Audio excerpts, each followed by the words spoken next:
Chapter 1. Zhonghai City, Kangju District. Kangju District was a resettlement housing district on the outskirts of Zhonghai City. The living environment was not very good, and the neighborhood committee had long existed in name only. In addition, the district was built early. Therefore, even though many of the iron doors downstairs had rusted, and even locking the doors had become a problem, the iron doors were still not replaced. She stood at the entrance of the district in ragged clothes, watching a few children happily playing football in the garden. He suddenly had a feeling that it was a lifetime ago. It felt like a lifetime ago, yes, 500 years, 5 centuries was so long. It was as if she'd had a very, very long dream. It wasn't until she stood on solid ground and carefully felt the familiar surroundings that she felt like she'd finally woken up from that nightmare. Master once said that he had an obsession in his heart that he could not let go of, so this life could only end here. In this regard, she did not care at all. So what if his cultivation was high? Just to live for 1,000 more years? 10,000 years? Or even eternal life? Pay. He had long been tired of that world where in order to compete for cultivation resources, people resorted to all kinds of means, cheating and scheming against each other all day long. If it were not for this remaining obsession in his heart, she was afraid that he would not have been able to hold on and turned into a pile of yellow soil in that cruel world. Now that he thought about it, what was the difference between the so-called immortals and those beasts fighting for food in the chicken coop and pig pen? Earth was still the best, even the haze and exhaust made people feel comfortable, she thought happily, and could not help but laugh. A 4 or 5-year-old boy stood not far away, looking at the silly weirdo in front of him. Just as he was about to go forward and study this weirdo, a fat auntie quickly rushed out from the side, then grabbed the boy's ear and dragged him by the ear into the building. As she walked, the fat auntie scolded, "You are simply disobedient. How many times have I told you to stay away from these lunatics? Be careful that they don't catch you and eat you." After hearing the fat auntie's threat, the little boy was obviously scared. He quickly shrank into the auntie's arms and hid in the building under her protection. She stood at the side and silently watched the scene unfold in front of him. For the first time, he had an awkward expression on his face. He then lowered his head to look at himself and smiled helplessly. His current appearance could be said to be extremely miserable. His white gown had long been reduced to rags, and his hair was as messy as a chicken coop. There were even obvious burn marks on the ends of his hair. If he walked out like this, it was not surprising that he would be regarded as a lunatic who made a living by rummaging through trash cans on the streets. His soul was damaged, his cultivation was lost, and there were countless internal injuries on his body. This was the price he had to pay to return. However, even though it was tragic, at least he managed to come back alive, right? With the power of the soul formation stage, he had to cross the void, pass through several space rifts, and cross many galaxies before finally returning to Earth. It wasn't an exaggeration to say that this was definitely a magnificent feat that had never been done before and would never be done again. She calmed himself down and walked in the familiar direction. As he got closer and closer to the familiar building, his heart began to beat violently. He had not experienced this kind of nervous and uneasy feeling for 500 years. He had suffered in the cultivation world for 500 years. He had gone from the lowest level of servant to a mighty divine monarch. In the end, he still gave up everything and risked his life to forcibly return. In fact, it was because of the stubbornness in his heart. Since there was no hope of attaining the throne in this life, why not return to his roots and rest early? Shi, who was determined to die, set off just like that. The heavens seemed to have finally opened their eyes. Originally, he thought that when he came back, he would only see everything in the past turn into mulberry fields. However, who would have thought that after arriving on Earth, she would be shocked to discover that only 5 years had passed on Earth. Only 5 years. What was the cause of this? She didn't know, nor did she want to know. He only cared about one question now. 5 years had passed.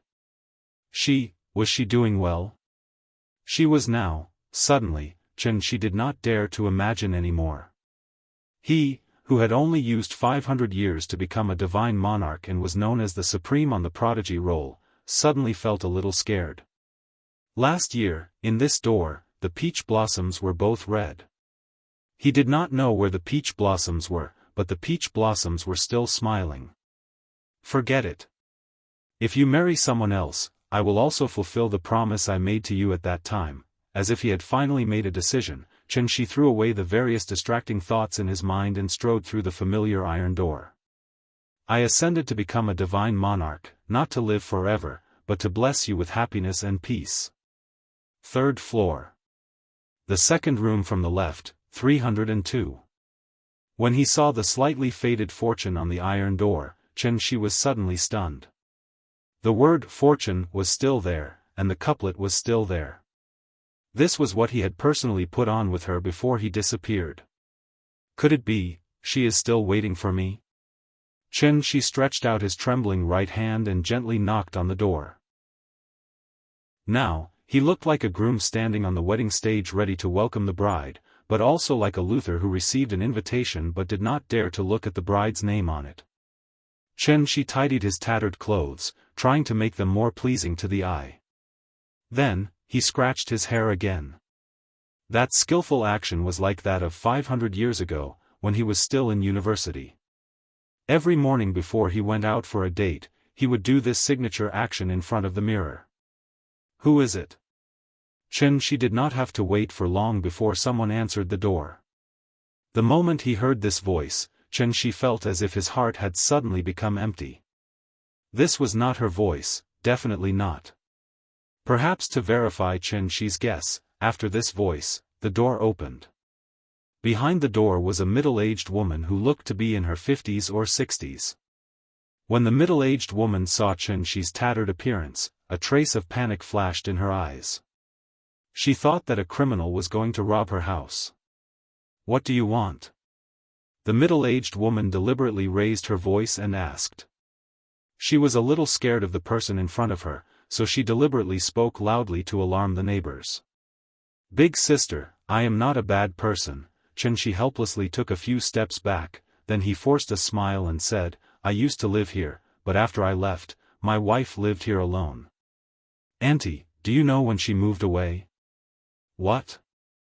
I have always lived here. I have lived here for several years. How come I have never seen you?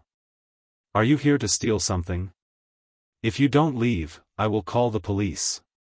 Don't, I will go. Chen Shi helplessly smiled, looked deeply at the door number above the iron door, and walked down the stairs unwillingly. It was impossible that he remembered wrongly, absolutely impossible. This was his home. At least, it used to be their home. The middle-aged woman hid behind the door, and after seeing Chen Shi turn and leave, she relaxed a lot. Secretly looking at Chen Shi's side profile, the middle-aged woman suddenly seemed to have thought of something. She quickly opened the door and rushed out. Hey, wait a minute, the middle-aged woman came in front of him, looked up at him carefully for a while, and felt that this person was very similar to the person in the photo. Suddenly, the middle-aged woman violently grabbed Chen Shi's arms and said excitedly, it's you. Chen family's boy. You are finally back. You are Auntie Zhang. In the past, he had only seen Auntie Zhang from afar, so Chen Shi did not have much of an impression of her. Fortunately, Auntie Zhang recognized him. How did you become like this? If it weren't for the photos left behind by the two of you, I wouldn't have recognized you today. Thank God I didn't chase you away. You are finally back. Where have you been all these years? Do you know how hard she has been waiting for you? Auntie Zhang pulled Chen Shi and said excitedly. As she spoke, she seemed to have thought of something sad, and couldn't help but cry. Auntie Zhang, I am sorry, it's my fault, I didn't take good care of her. Looking at Auntie Zhang's appearance, Chen Shi's heart ached for no reason. His heart, which had been as firm as a rock, also hurt. They had agreed to rely on each other from now on, but she didn't expect Chen Shi to leave without a word. He had been gone for 5 years. "Auntie Zhang, is she at home?" Chen Shi asked in a trembling voice. However, Auntie Zhang wiped her tears and said intermittently, "She left, a long time ago. When she left, she didn't say where she was going." Left? Although Chen Shi had mentally prepared himself countless times, when he heard the news from Auntie Zhang, he still couldn't accept it. Just when Chen Shi calmed down and wanted to ask Auntie Zhang for more details, a crisp voice suddenly came from upstairs. "Grandma, what are you doing?" Chen Shi looked in the direction of the voice and saw a little girl, who looked about 4 or 5 years old, standing timidly on the stairs. "Nian Nian, look, your father is back."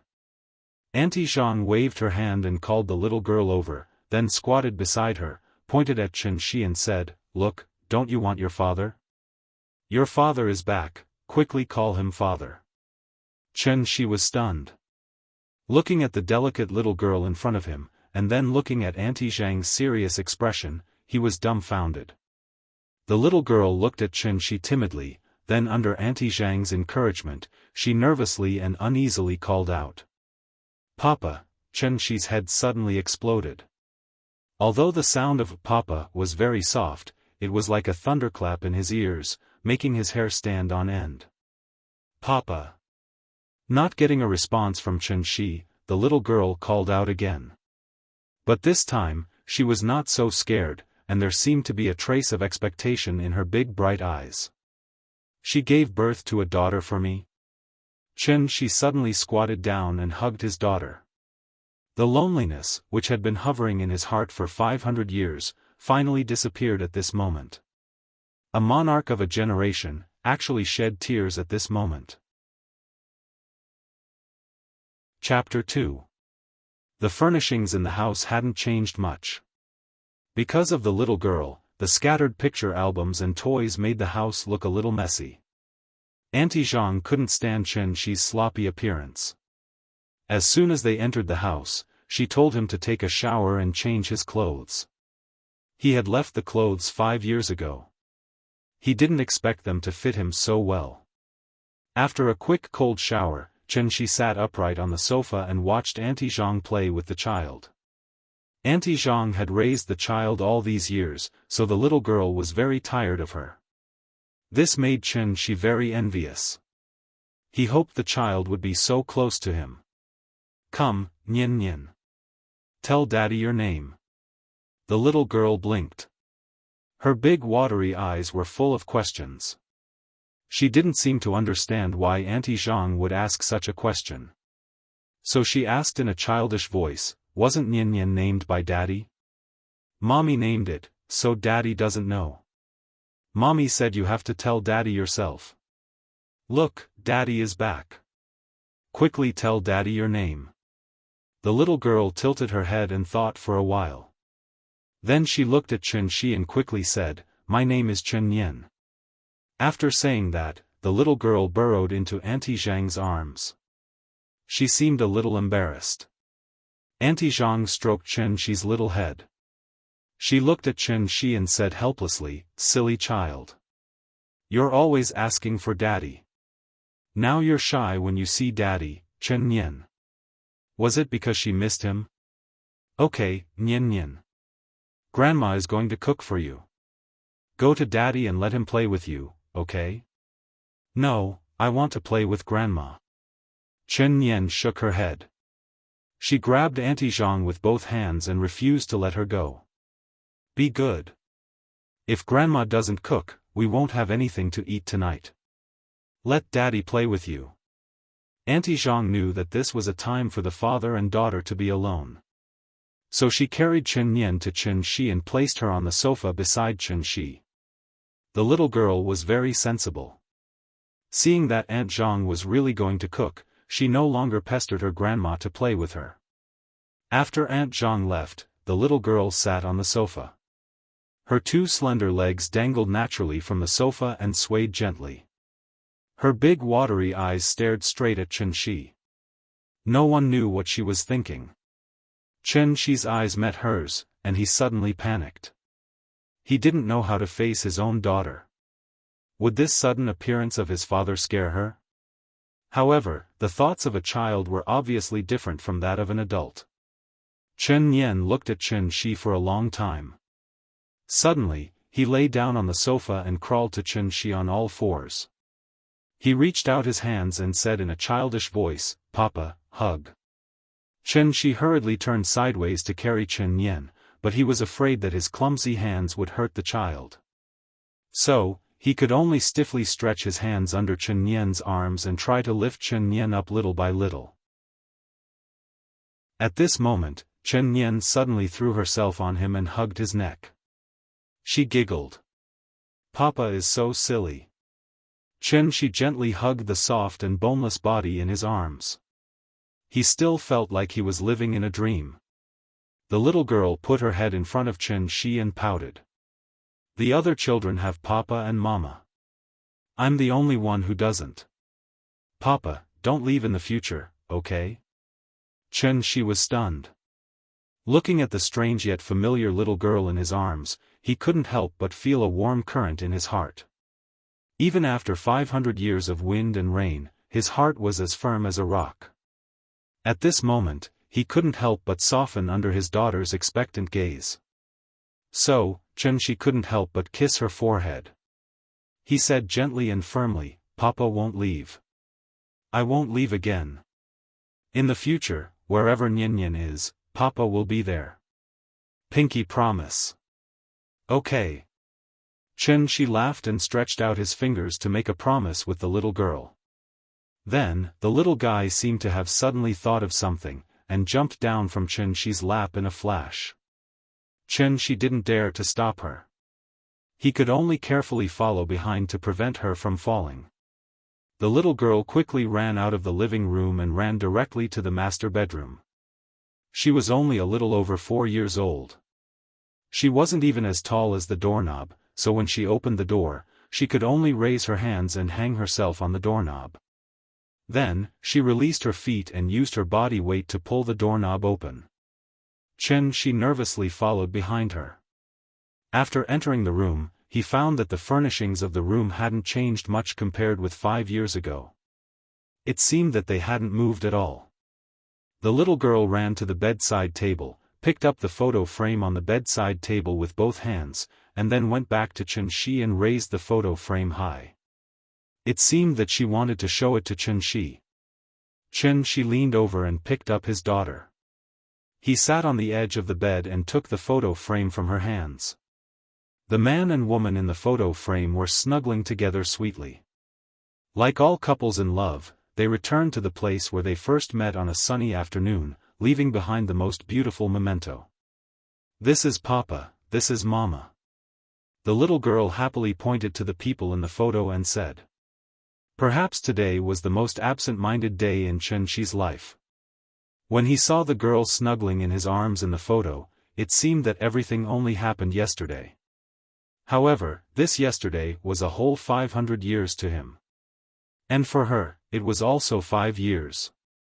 5 years was enough for a girl to become a woman. "Papa is back. When will Mama come back?" The little girl held the photo frame and asked expectantly. Children were innocent and sensitive. In fact, she knew very well why others laughed at her as a wild child. Grandma often said that Papa and Mama had gone far away, so they couldn't come back to see her. She had been waiting for her Papa and Mama to come back. Then she could go to the zoo and amusement park with her Papa and Mama like other children. Now that Papa was back, Mama should be back soon, right? Soon, soon. Chen Shi looked at his daughter's big watery eyes and replied affirmatively, Nian, don't worry. Mama will be back soon. If she doesn't come back, Papa will take you to find her, okay? Okay. The little girl nodded her head heavily, and with a face full of joy, she burrowed into Chen Shi's arms, then happily pointed to the photo frame and asked, Papa, when Mama comes back, can you put me in too? Put me in it? Chen Shi touched his daughter's tender little face and replied very seriously, okay, when we find Mama, we will take another family photo and put Nian in it. And Grandma. Alright, not a single one can be missing. After parting, the two places were suspended. I only knew it was March or April, but who knew it would be 5 or 6 years. The 7-string zither was played without heart, and the 8-line script could not be passed down.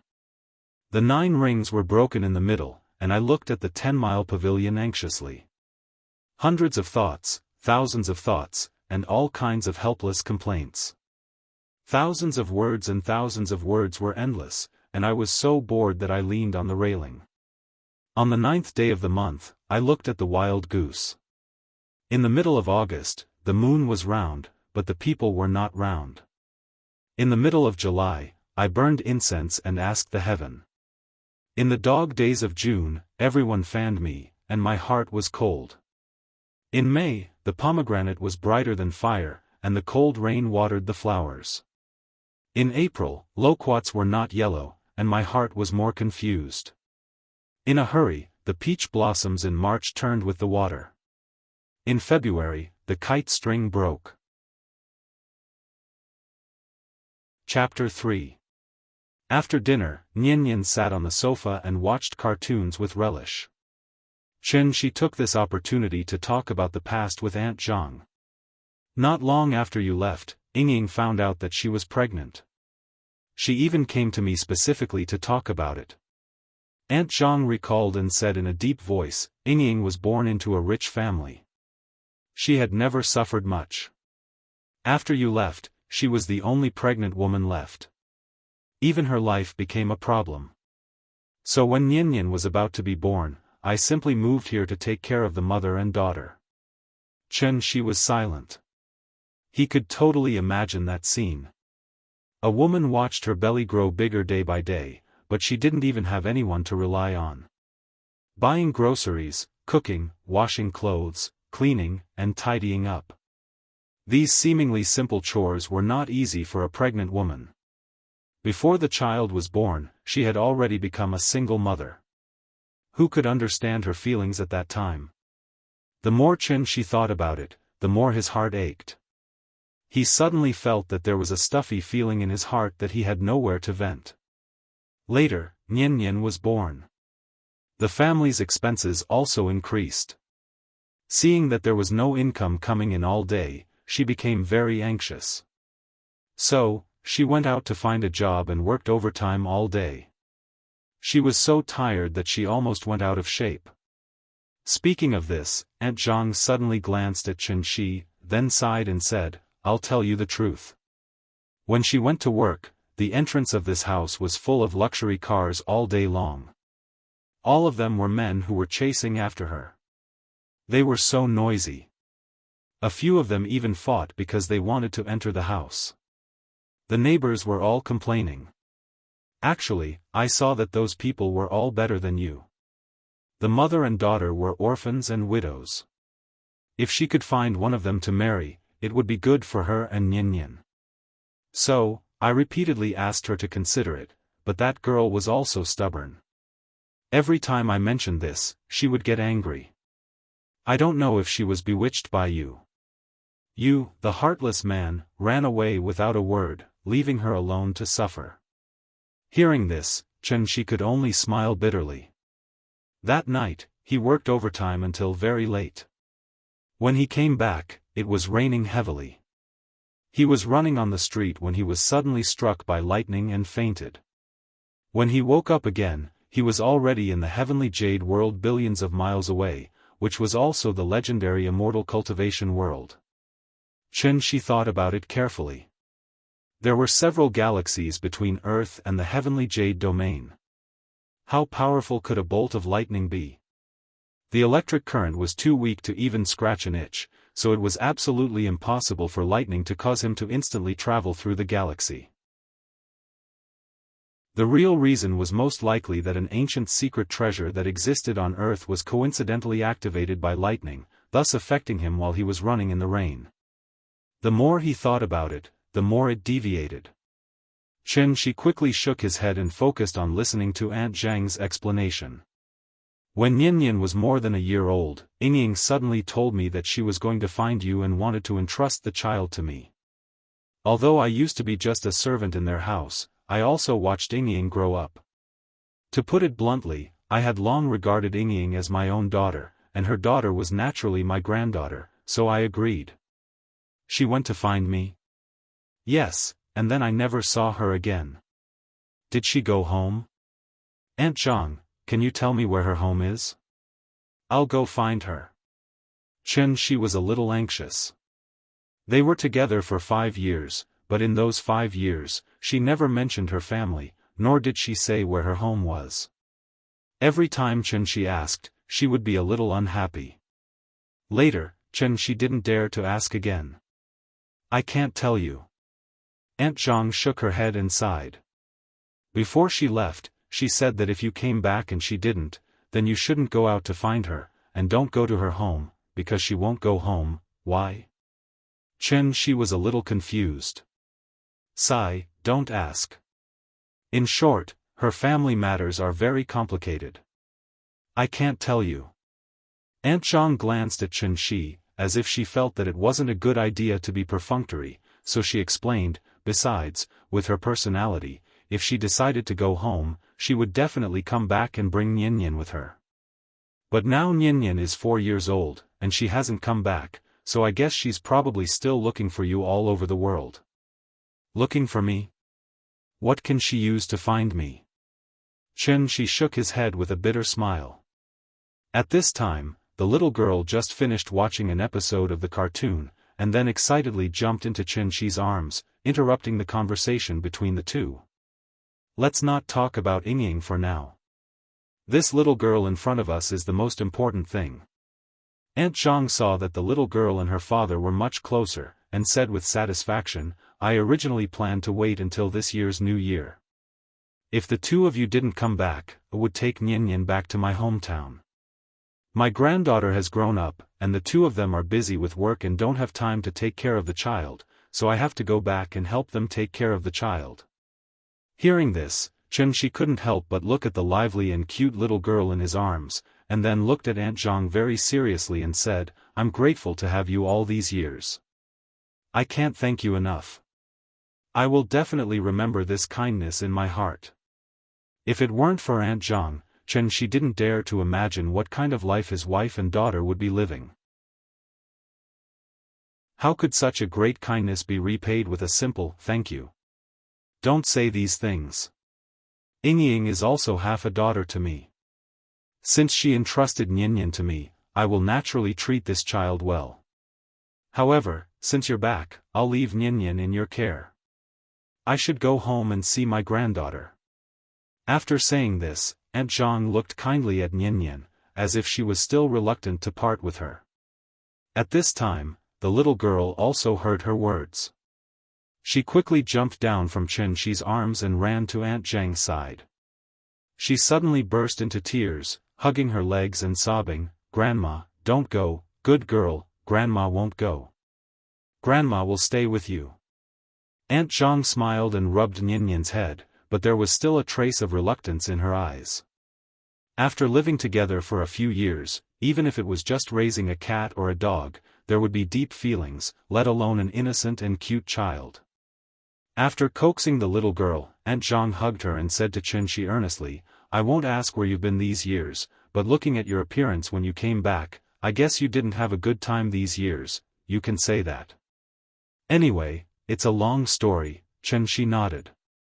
In his heart, he had already vaguely guessed what Aunt Zhang was going to say. Actually, I don't really want to leave the child with you because I'm worried. But after all, you're her father. As an outsider, I can't interfere too much. So, I can only hope that the previous things have passed. When you come back, you can understand one thing. At this point, Auntie Zhang paused, looked at Shi and said seriously, you're a father now, I hope you can really understand the meaning of the word responsibility. Don't be like 5 years ago, okay? Responsibility. Shi suddenly felt that this word was a little heavy. Chapter 4. After 5 years, when Shi slept on the bed that belonged to them once again, it was as if she could still smell her lingering scent, so she slept especially soundly. Perhaps it was because he hadn't slept for hundreds of years, but he slept very soundly. When he woke up, the little girl was already lying on the bed, waving a roll of silk thread at the tip of his nose.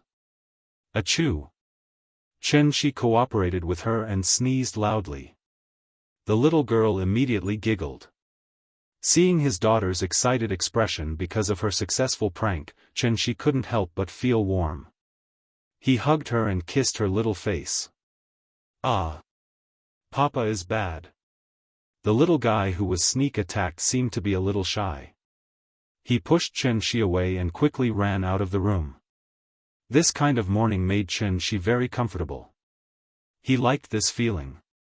It was as if he had walked from winter to midsummer in one night. At the moment of dawn, he finally returned home. Xianxia quickly put on his clothes and got up.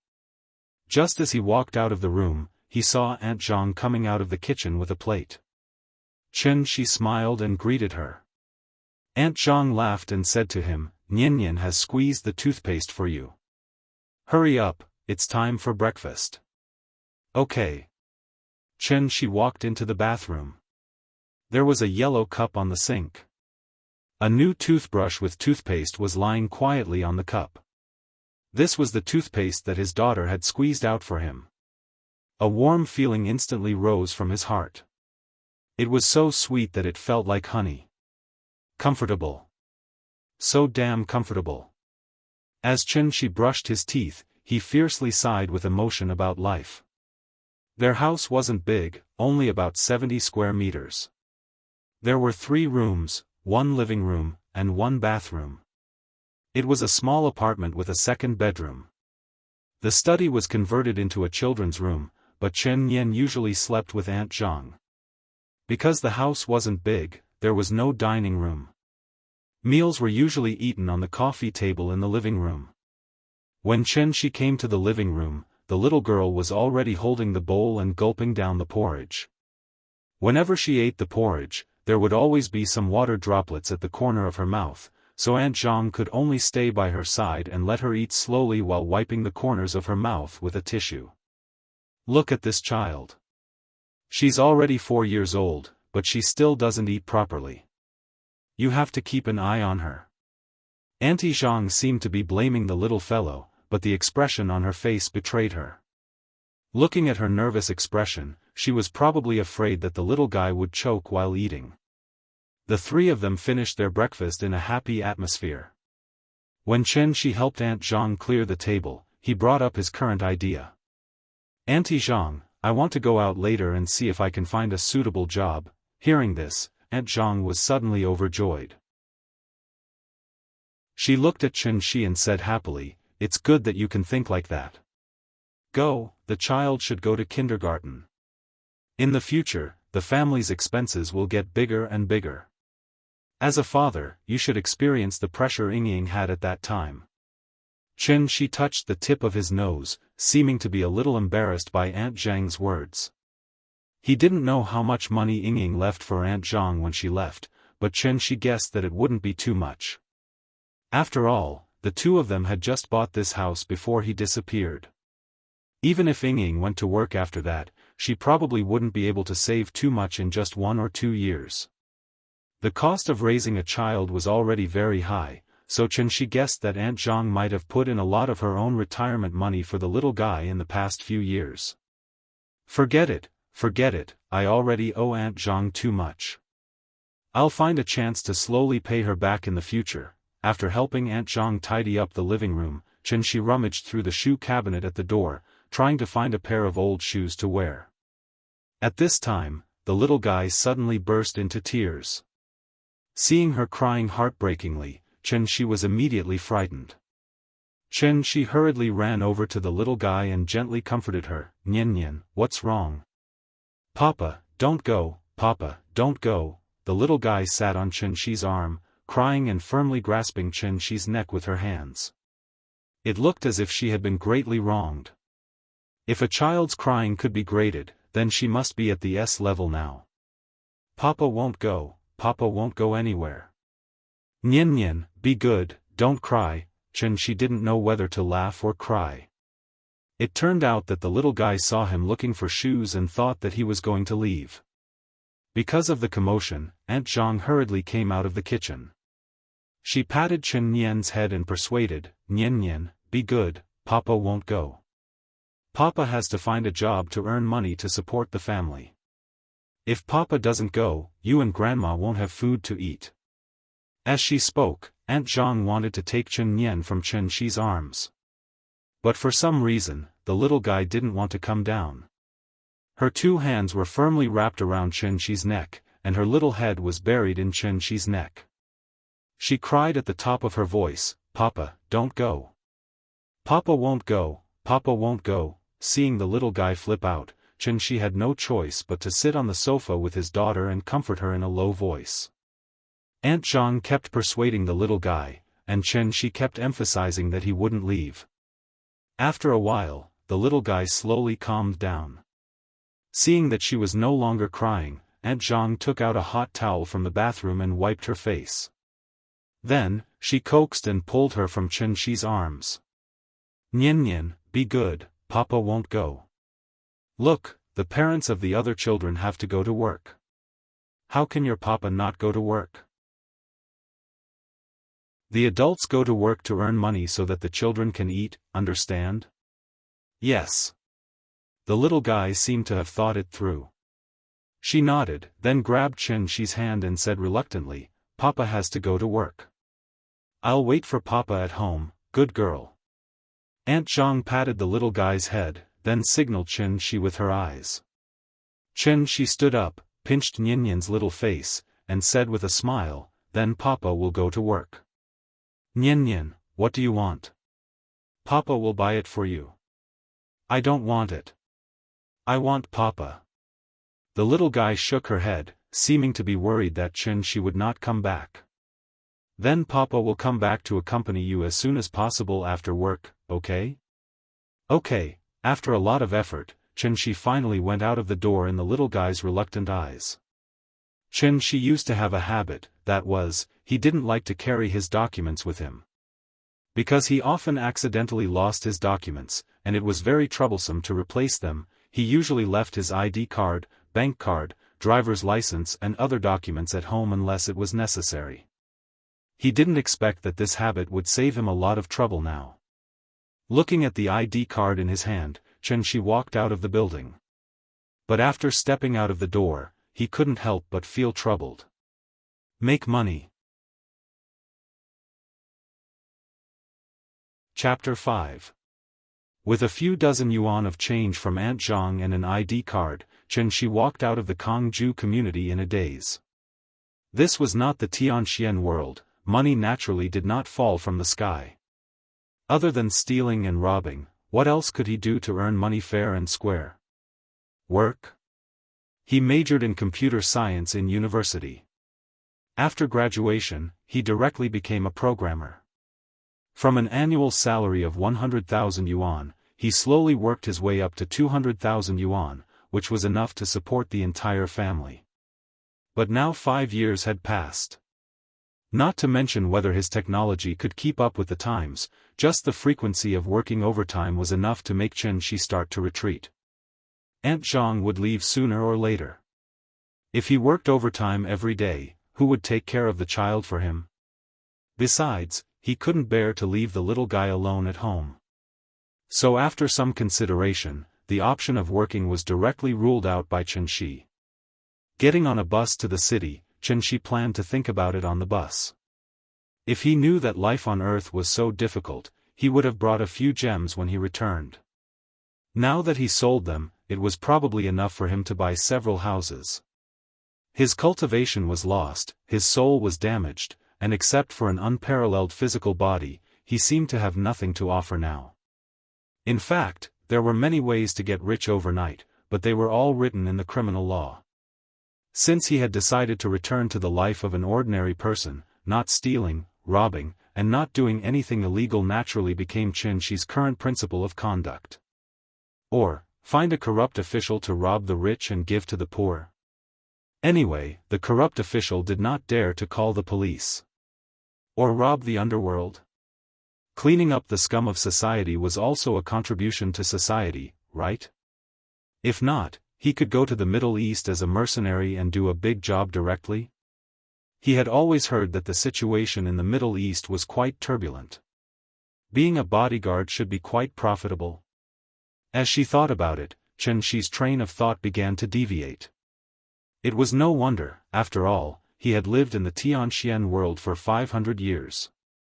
There was no rule of law in a world where the strong preyed on the weak. He was used to fighting for everything he wanted with strength. Suddenly returning to Earth, he was really not used to this society. He was like a prisoner who had been locked up in prison for many years, only to realize that he was out of touch with society the moment he was released. After thinking for a while, Chen Shi suddenly realized that there was something wrong with his thoughts. In any case, he was a father. No matter what, he had to live openly in this society and set a good example for his daughter. Forget it, I'll think about it carefully. As long as he earned his first bucket of gold, perhaps he could consider starting a small business with Nian. The bus drove from the outskirts of the city to the city. Along the way, it was as if they had come from the countryside to the city. The buildings on both sides of the street were getting taller and taller, and the cement road had turned into an asphalt road at some point in time. Rows upon rows of cars were waiting for the traffic lights, and the platform on the side was still bustling with activity. Chen Shi was very familiar with every street, every building, and even every bus stop. Everything seemed to be the same as 5 years ago. Not much had changed. Next stop, City 2 Hospital.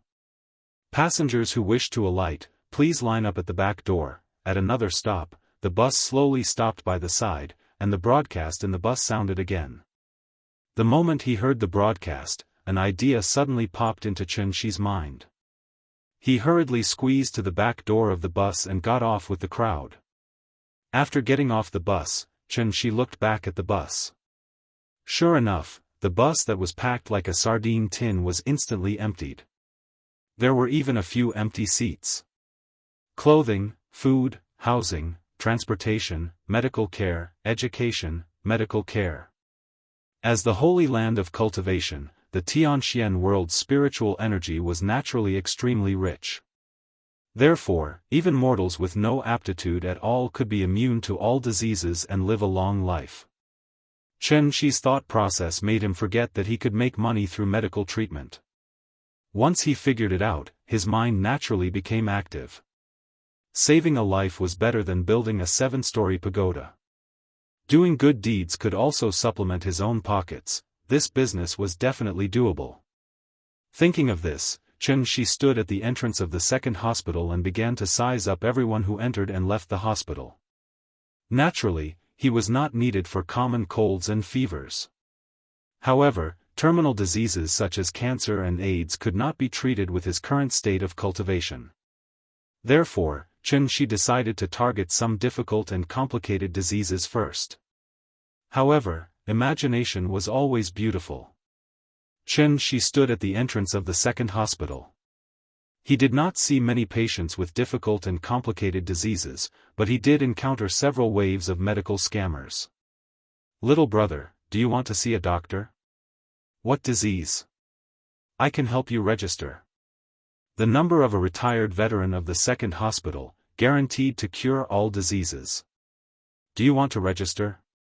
These scammers actually only had a few tricks up their sleeves. There was someone outside who was in charge of soliciting customers, following behind you in the name of registering. Normal people would have the most basic vigilance, so they did not prepare to deceive people in the first wave. When you were queuing up at the hospital to register, a doctor or nurse in a white coat would appear, wearing a uniform to help you solve your problems. This was scammer number 2. After scammer number 2 was as ferocious as a tiger, he would regretfully tell you that there was no more number. However, a third scammer would appear. Scammer number 3 would pretend to be a patient with similar conditions as you, then cooperate with scammer number 2. If you still did not believe, they would bring you upstairs, and scammer number 4 would appear.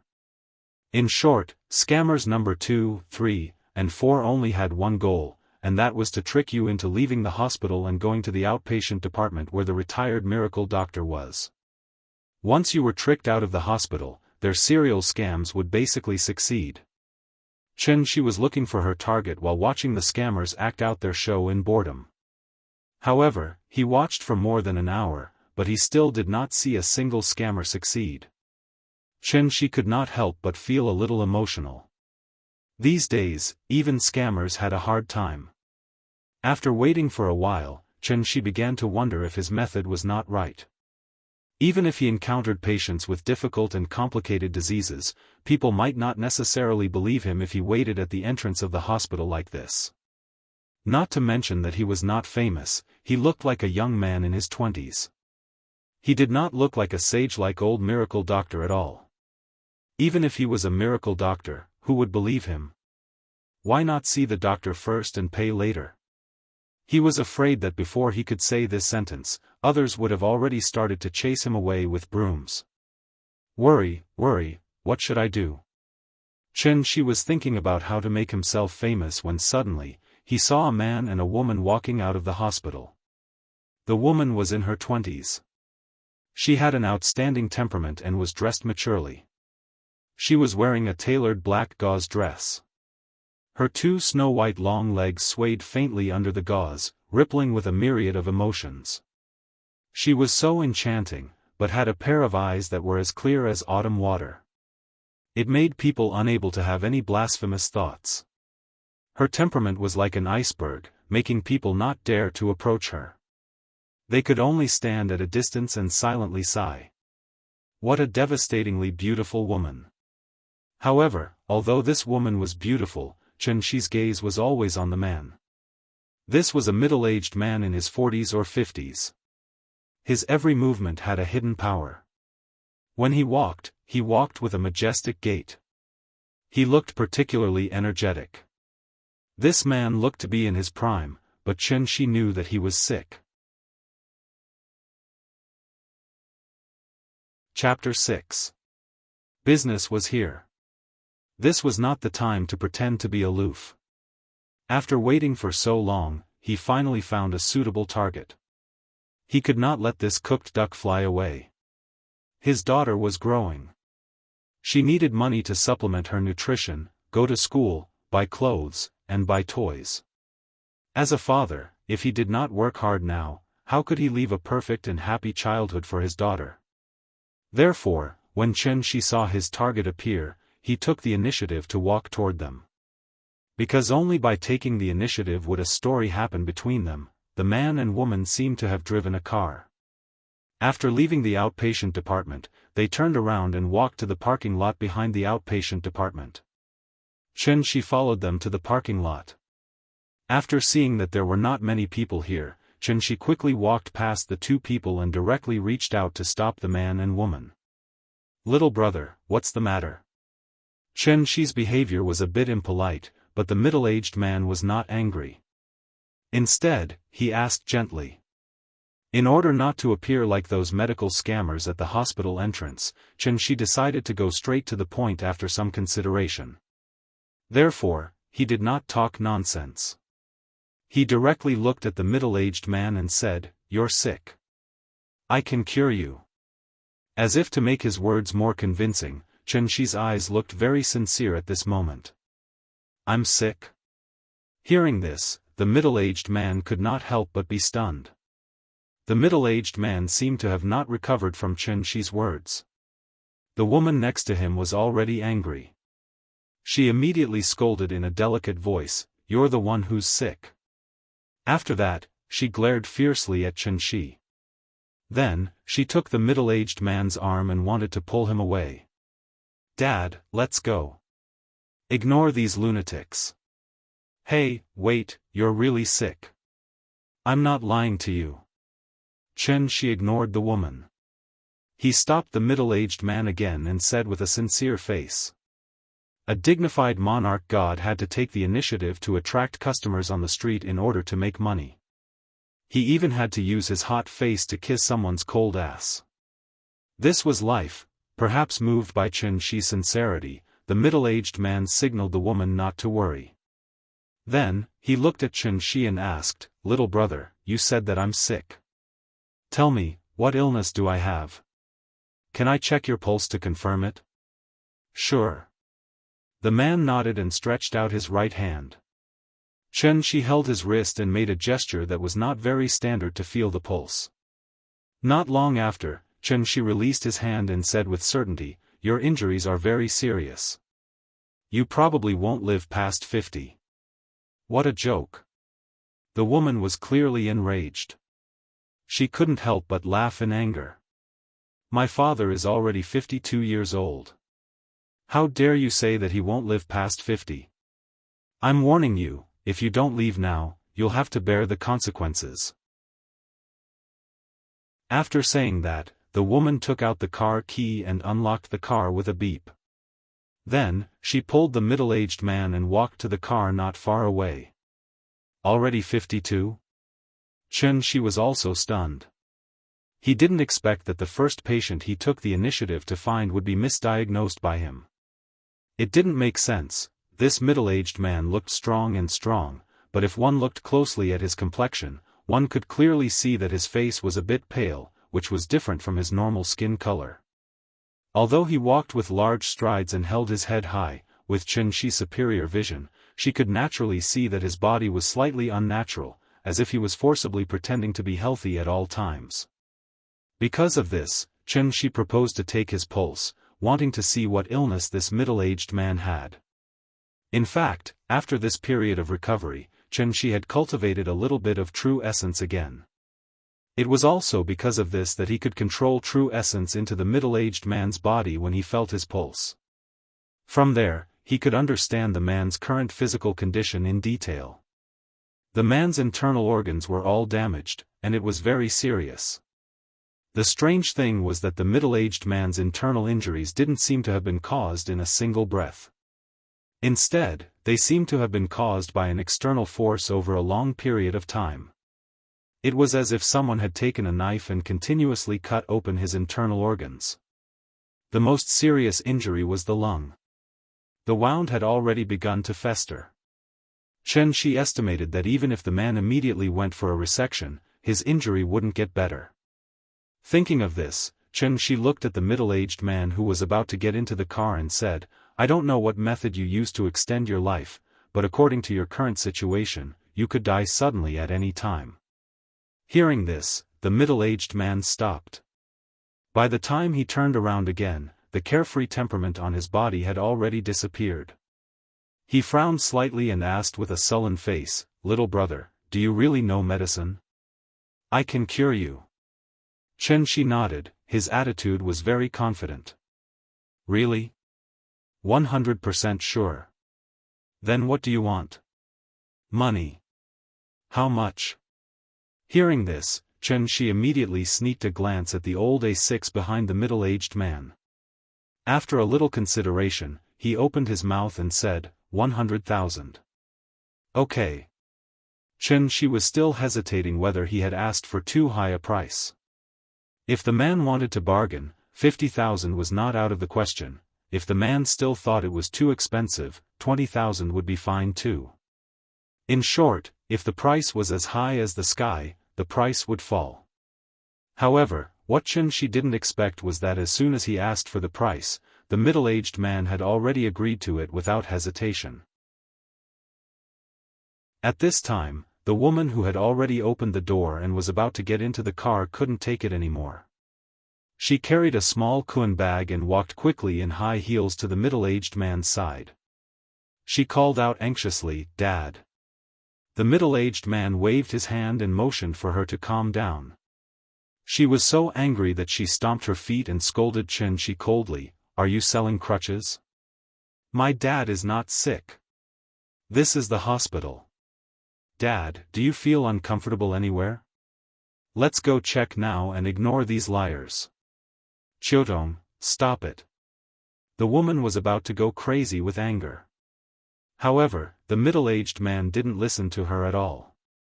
Instead, after hearing what she said, he immediately stopped her with a straight face. "Dad." The woman curled her lips and looked like she was about to cry. Seeing his daughter's aggrieved look, the middle-aged man's expression couldn't help but soften a lot. Thus, he patted her shoulder and whispered, "Chiotong, get in the car first. Dad will explain to you later." Perhaps it was because of her good family background, the woman obediently got into the car after hearing the middle-aged man's words. However, before she left, she glared fiercely at Xianxia. She really hated this big liar. This big liar actually dared to cheat the father and daughter. She must teach him a lesson later. Thinking of this, the woman immediately took out her phone from her bag and quickly sent a text message. Outside the car. The middle-aged man waited until his daughter got into the car before he looked at Xianxia and said seriously, "Money is not a problem, but I hope you really saw through my illness." Otherwise, he didn't say the second half of the sentence, but the meaning was self-evident. Xianxia nodded, indicating that he understood what he meant. Chapter 7. Ning Chiotong pouted as she sat in the driver's seat. Her father, Ning Zhonghua, sat in the front passenger seat. As for the back seat, naturally, it was the big liar that she hated so much. Ning Chiotong couldn't understand what was going on with her father. As his daughter, Ning Chiotong naturally knew her father's physical condition very well. He usually looked very healthy. He could carry a bucket of nearly 20 pounds of mineral water with one hand and even run around the house with it. But how could this big liar scare her father with just a few words? Even selling crutches wouldn't be so exaggerated. Ning Chiotong drove away from the second hospital very gloomily. Then, under Xianxia's command, she reluctantly drove to the nearest Chinese medicine shop. After she parked the car, Xianxia said to Ning Zhonghua, "I'll give you a prescription first. It can temporarily relieve your condition." After that, Xianxia stretched his hand over the center armrest and spread his left hand directly in front of Ning Chiotong. "What?" Ning Chiotong sat in the seat angrily. She originally wanted to wait for Xianxia to get out of the car and then persuade her father not to believe this liar. She didn't expect that the big liar didn't get out of the car immediately. Instead, he suddenly stretched out his hand, which suddenly scared her. "Give me some money. Buying medicine costs money. I don't have any money on me," Xianxia said as a matter of course. After Ning Chiotong heard his words, she suddenly felt that she was going to faint. When she was about to scold this big liar, Ning Zhonghua suddenly opened the front passenger's drawer, then took out a stack of money and handed it directly to Xianxia. Xianxia took the money and weighed it. It was estimated that this stack of money was exactly 10,000 yuan. "It should be enough. Wait for me." He didn't hesitate and directly took the money and got out of the car. Ning Chiotong stared at Xianxia firmly. She finally withdrew her gaze until he walked into the pharmacy. Looking at her vigilant look, she was probably afraid that Xianxia would run away after getting the money. "Dad, what's wrong with you? That kid is obviously a liar. How can you even believe such a child's play?" Seeing that the outsider had left, Ning Chiotong could not help but complain to Ning Zhonghua. "He's not a liar." Ning Zhonghua shook his head. He couldn't help but laugh when he saw his daughter's sorrowful appearance. He comforted her, "Chiotong, actually, this little brother is right about one thing. That is, I really can't live past 50 years old." "Dad, you're already 52. It's impossible for me to remember your birthday wrong." Ning Chiotong immediately became anxious. Dad even forgot how old he was this year. Could it be that this big liar used some kind of drug? Or was it some kind of hypnotism? Was that why his father believed him? Oh no! What to do? Ning Chiotong was as anxious as an ant on a hot pan. She couldn't help but let her imagination run wild. The more she thought about it, the more outrageous it became. Meanwhile, Ning Zhonghua was thinking about whether to tell his daughter everything, so he did not immediately explain. The car was quiet for a while. Ning Qiudong took out her phone to call the police because today's bizarre experience was completely beyond her understanding.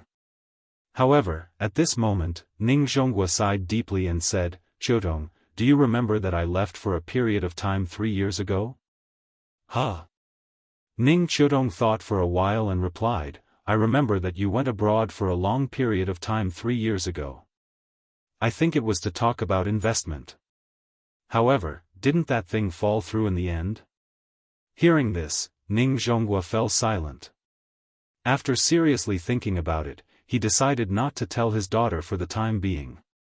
Thus, looking at the extremely anxious Ning Qiudong, he suddenly asked in a serious tone, "Qiudong, if I could buy my life back for 100,000 yuan, would you be willing?"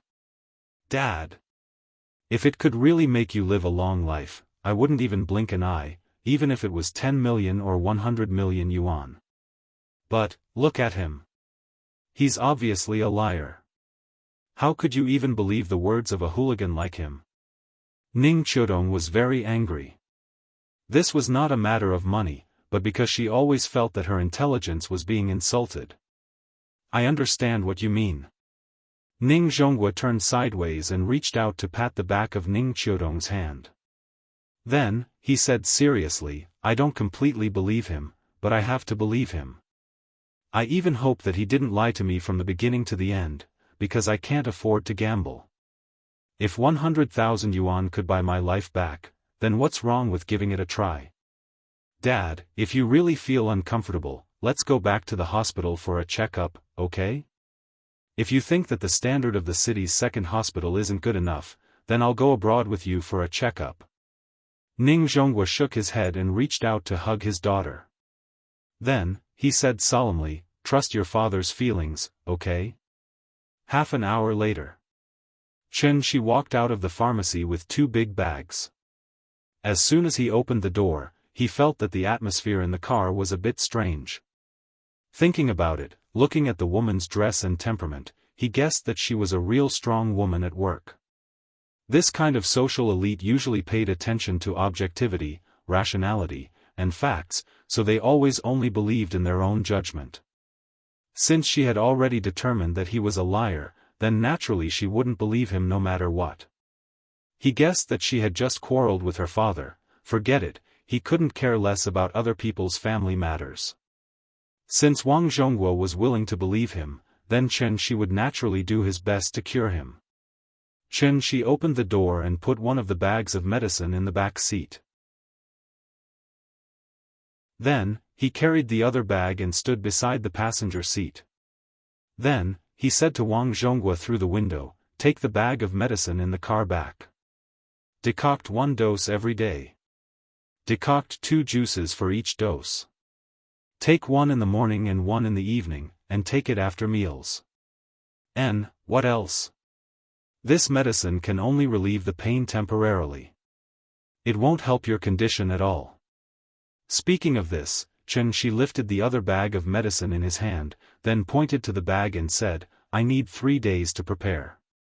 Give me a business card, and I'll contact you in 3 days. Okay." Ning Zhonghua took out a business card from the bag and handed it to Chen-shi. Chen-shi glanced at it.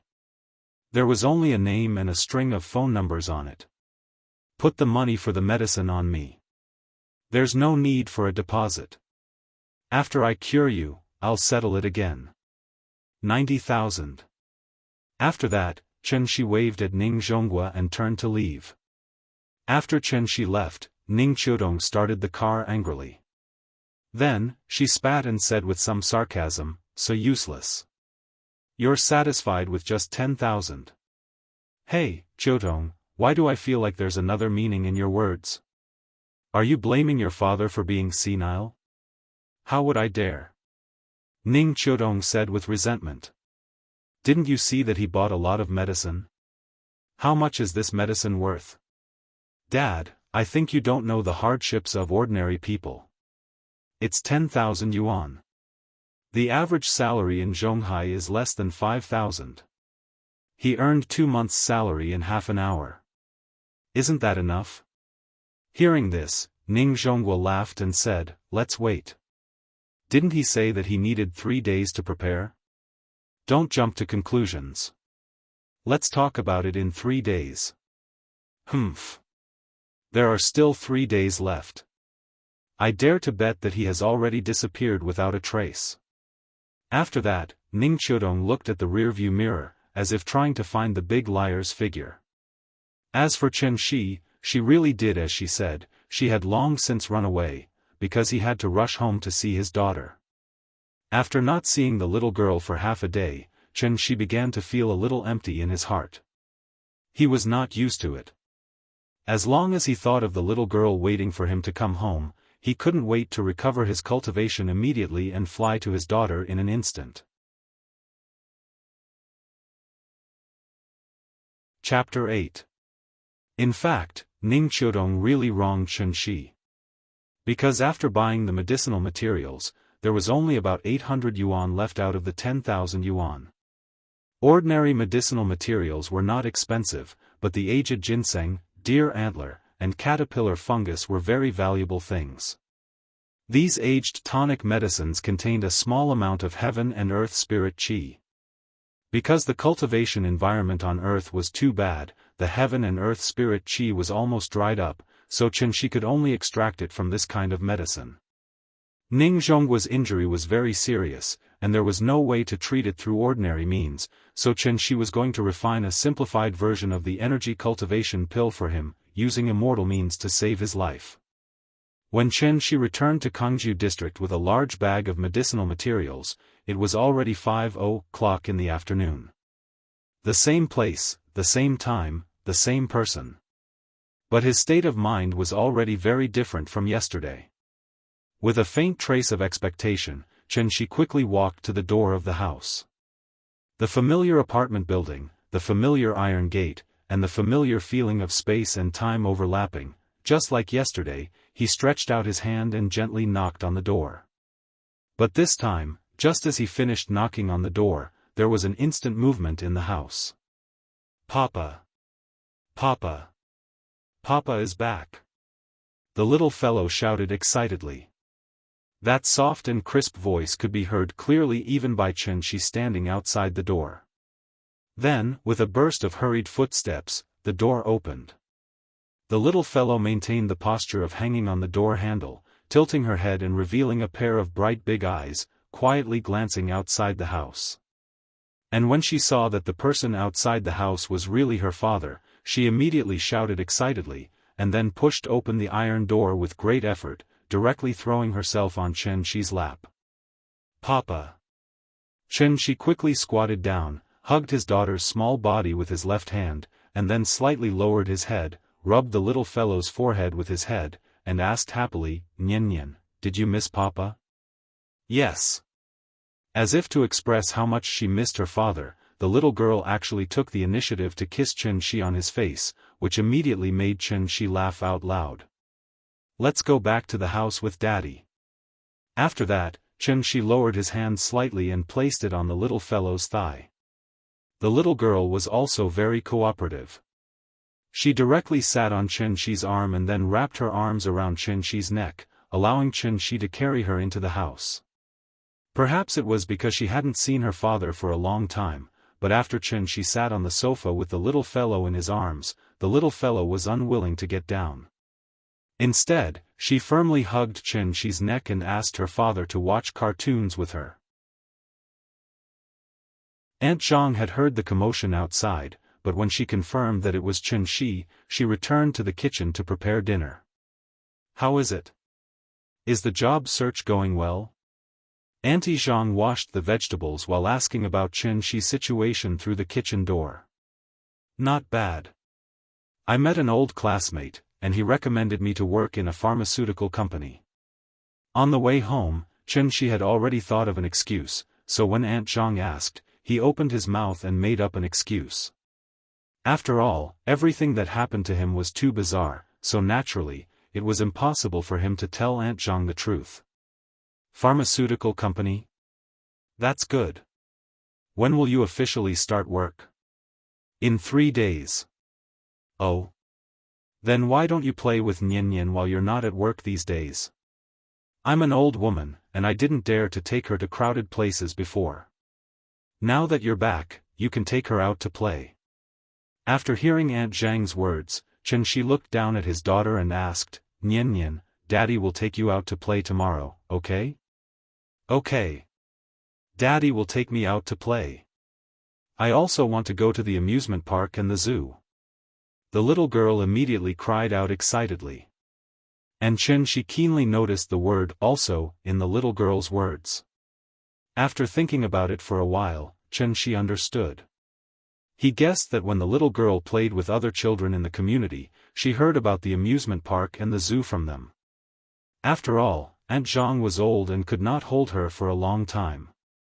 But if she ran around on the ground, the little girl was likely to run away when there were more people. For safety reasons, Aunt Zhang had not taken the little girl out to play since she was so big.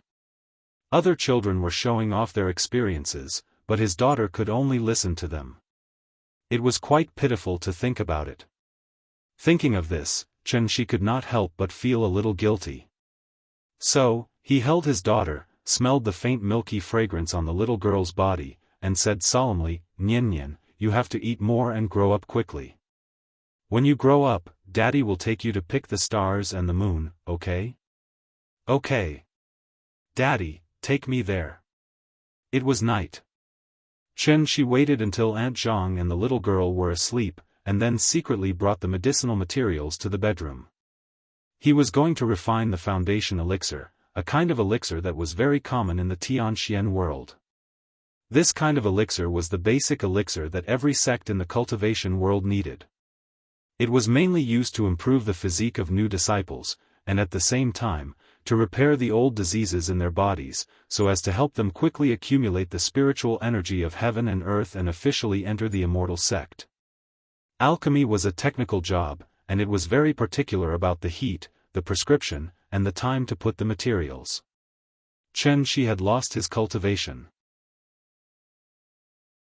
Although after a few days of hard work, he had painstakingly accumulated a trace of true essence, but he still could not release the simplest magic, and naturally could not use any exquisite fire control magic. But fortunately, the grade of the foundation elixir was too low, and it did not even require any complicated alchemy techniques. In addition, what Chen Shi was going to refine was not the authentic foundation elixir, but a simplified version that he improved based on the existing medicinal materials on Earth. Naturally, there was no need for any techniques. Because of the lack of several main ingredients, Chen Shi did not have much hope for the simplified version of the foundation elixir in his hands. If the elixir could have 1/10 of the effect of the authentic foundation elixir, then he would be satisfied. After all, even the cleverest housewife could not cook without rice. Even if he was a grandmaster of alchemy, it was impossible to refine a furnace of elixir out of nothing. Chen Shi secretly took an iron basin from the kitchen and placed it on the ground, and sat cross-legged on the side. Then, he set up a spirit-gathering formation around the iron basin to prevent the spiritual energy from leaking out. Chen Shi slowly put the medicinal materials into the iron basin, starting with the most common ones. When the ordinary medicinal materials filled the iron basin, he put a ginseng in the center of the iron basin, and this was the most valuable part of his large bag of medicinal materials.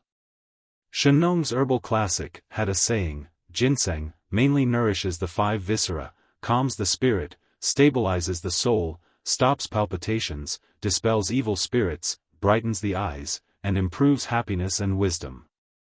If taken for a long time, the body will be lighter and the life will be prolonged." Ning Zhongguo's 5 viscera were injured, so using ginseng as the main ingredient was naturally the best. After putting everything in place, Chen Shi concentrated and began to quietly feel the spiritual energy of heaven and earth that existed around him. After adjusting for 81 breaths, suddenly, a strange gust of wind blew in the room with the doors and windows closed. At the same time, Chen Shi finally opened his eyes. In the dark and gloomy room, his 2 eyes shone like fireflies. They flickered in the darkness, looking very strange. "Gather." As his voice fell, the medicinal materials in the iron basin began to tremble slightly.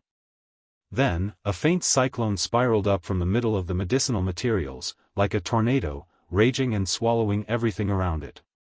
Chen Shi's arms moved continuously, and in an instant, he had already made a few gestures. Rise.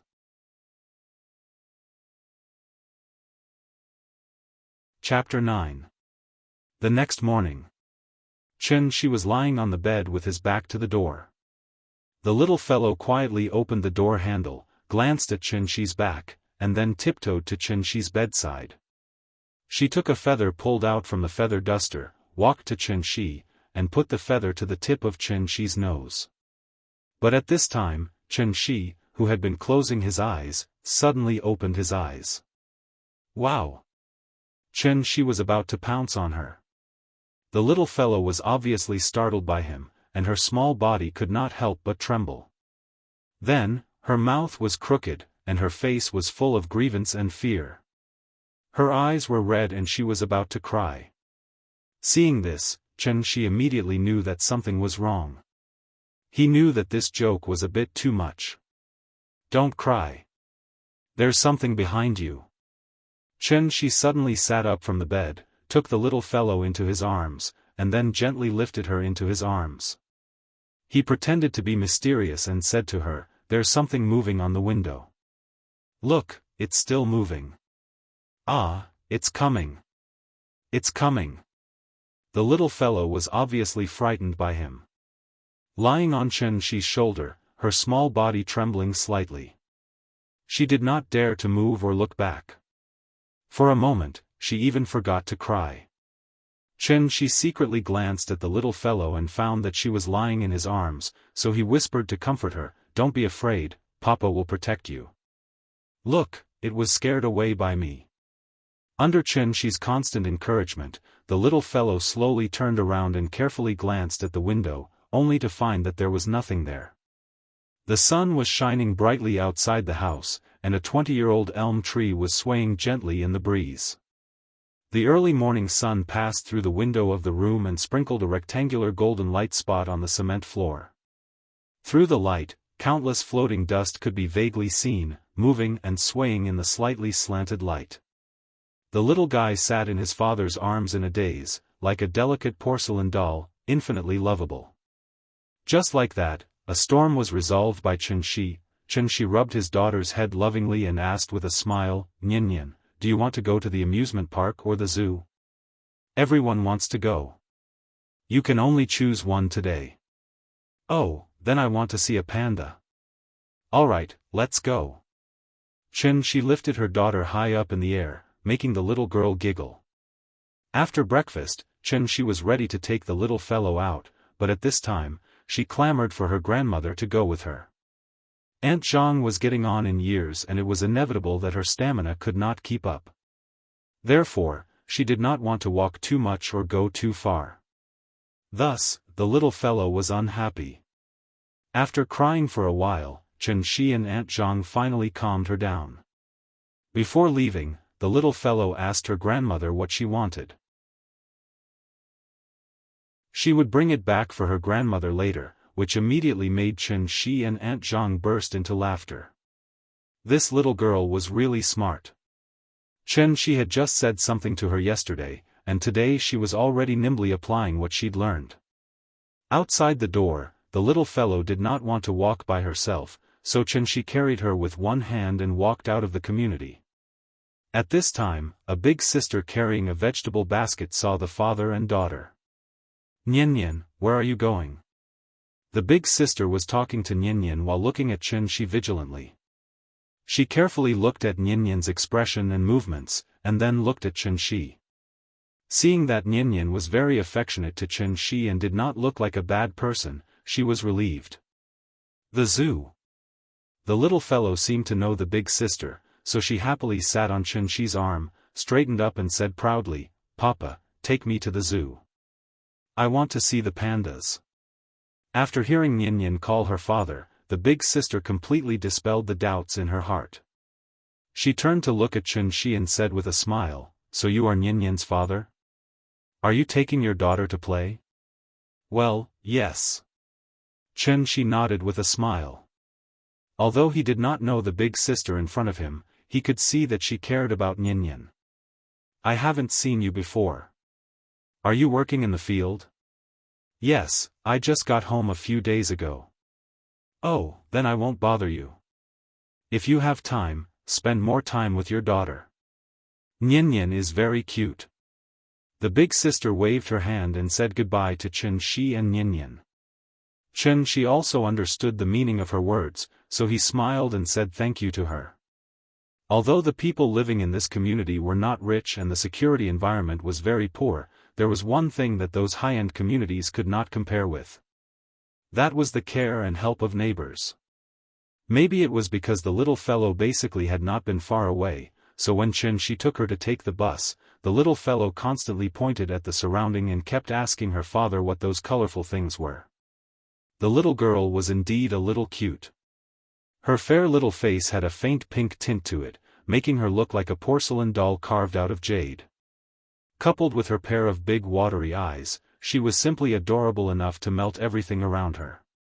Several girls who got on the bus halfway could not help but exclaim when they saw the little fellow for the first time. They surrounded her and wanted to take a photo with her. For this kind request, Chen Shi would not refuse. Because the little fellow was held by her father, she was not so afraid of strangers.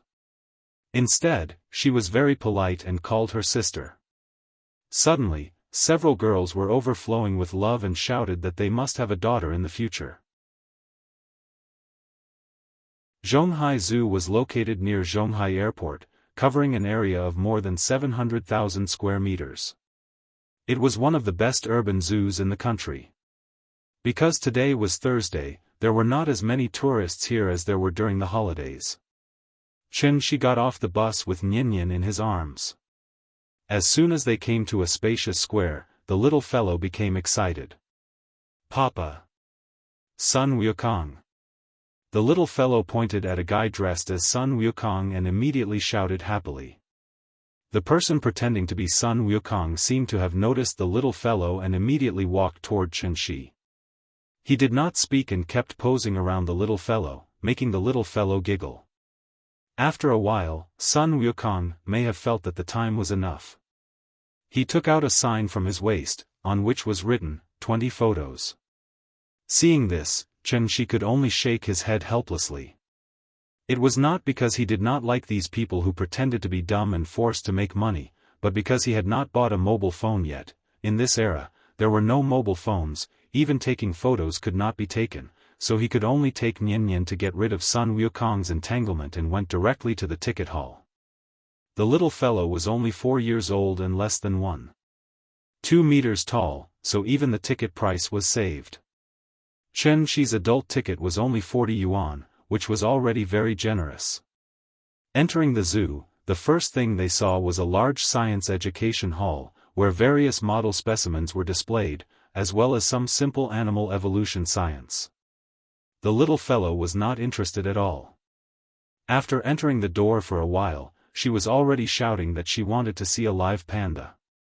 The panda, as the star of the zoo, was generally arranged in the deepest part of the park, so Chen Shi could only take the little fellow and follow the crowd to see one by one. This is an orangutan. This is a monkey. Elephant. Hippo. Giraffe. Along the way, the little fellow could accurately call out the name of each animal, presumably because she often looked at children's picture books. After finally seeing a live animal this time, the little fellow became more and more excited. In order to let her see more clearly, Chen Shi picked her up and let her sit on his shoulder. This was the first time the little guy had experienced such an experience, and he immediately cried out in excitement. "Ride the horse, ride! Ride!" The little fellow opened her arms and kicked her small thin legs randomly. Seeing this, Chen Shi also opened his arms, took her hand from bottom to top, and then took her to run on the ground quickly.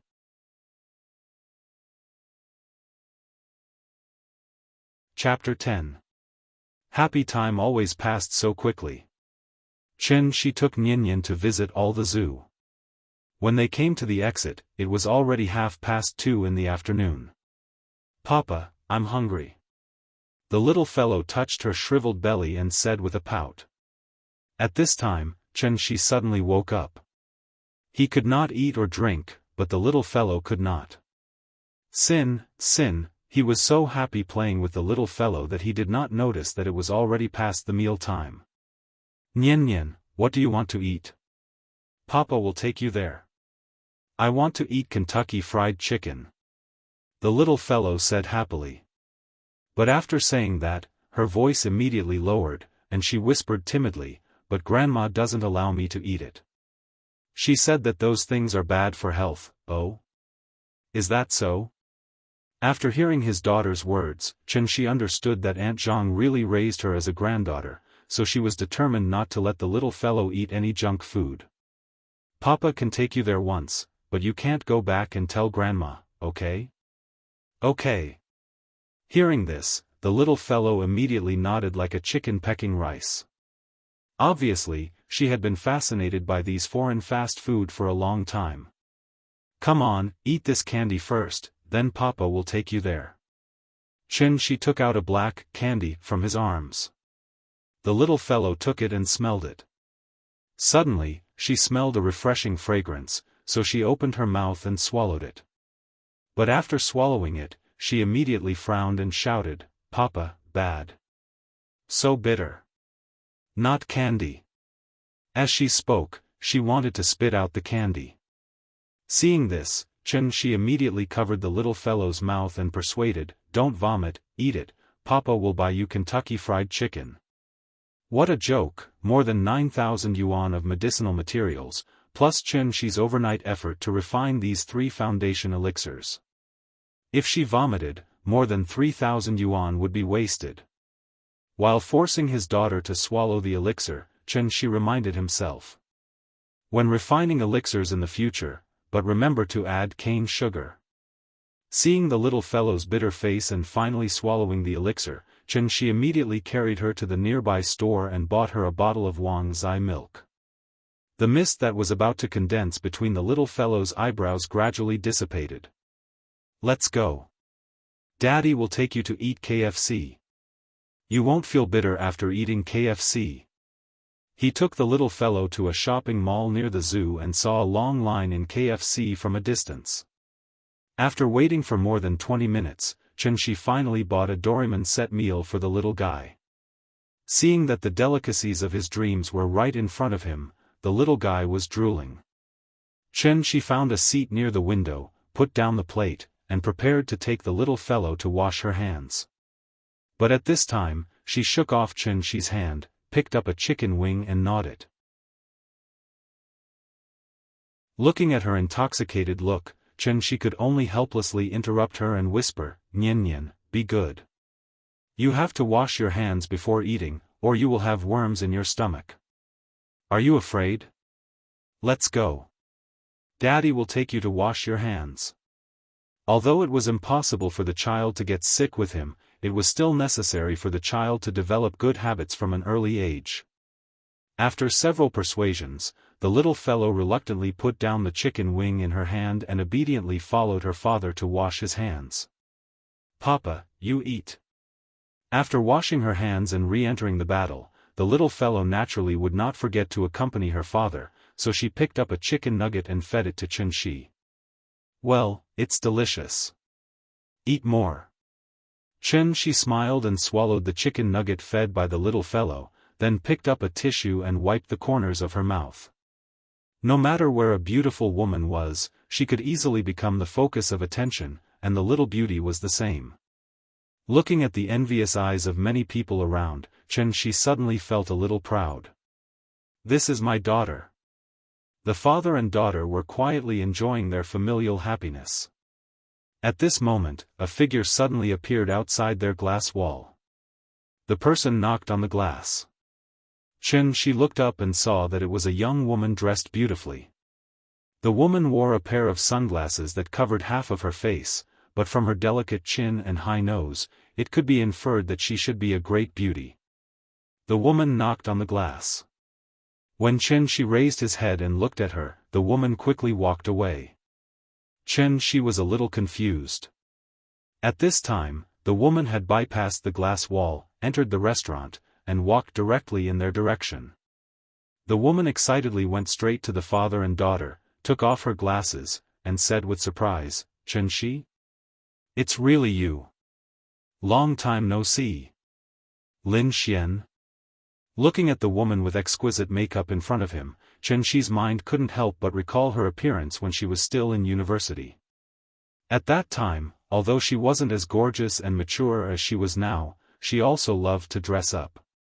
Coupled with her warm and lively personality, she became the goddess in the eyes of many boys. "This is your daughter? So cute."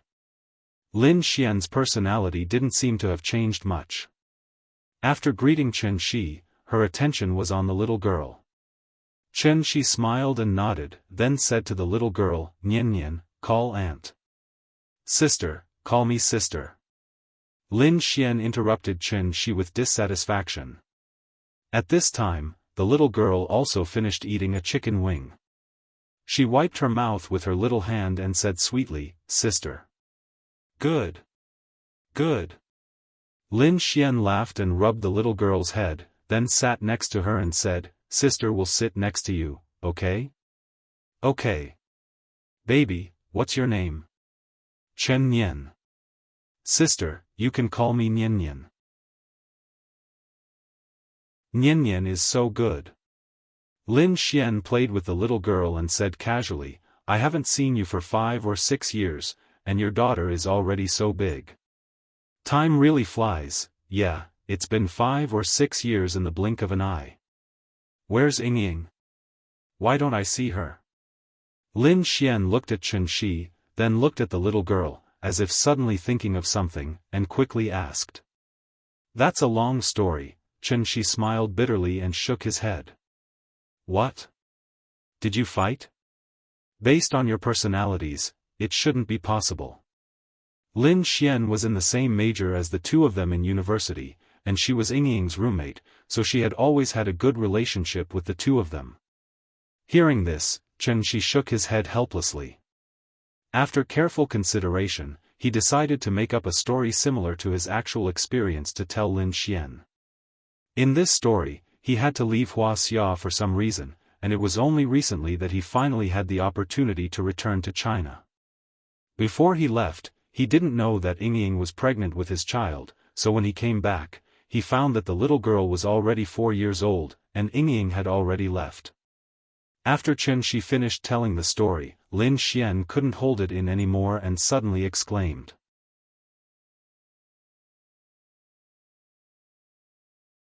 Chapter 11.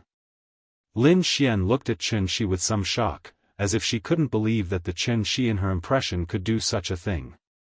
Suddenly, she grabbed a handful of chicken bones that Nian Nian spat out from the table, and then threw them at Xianxia. Ignoring the people around them, she immediately shouted angrily, "Why didn't I find that you had the potential to be a scumbag when we were in school? How can you do such a thing as abandoning your wife and daughter? I really want to beat you with the sole of my shoe. There really was a very special reason, I couldn't even refuse." Xianxia weakly defended himself. "You're a damn man, how can you abandon them and run away by yourself just because you said you couldn't do anything?" Lin Xian was already furious. Seeing that she had thrown all the chicken bones, she wanted to grab the uneaten hamburger on the table and throw it at him. But at this time, the little fellow suddenly cried. "Don't hit my papa." The little guy reached out and grabbed Lin Xian's hand, then burst into tears. There were at least hundreds of people in the restaurant, and when they made a scene, they instantly attracted everyone's attention.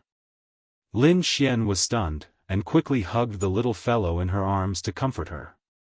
"Baby, don't cry, sister won't hit your father, don't cry, okay? Sister, don't bully papa." The little fellow cried like a pear blossom in the rain, and constantly shook Lin Xian with her small hands, firmly not allowing her to bully papa. After being interrupted by her, Lin Xian's anger subsided a lot, so she no longer paid attention to Xianxia, and hugged the little fellow to comfort her in a low voice.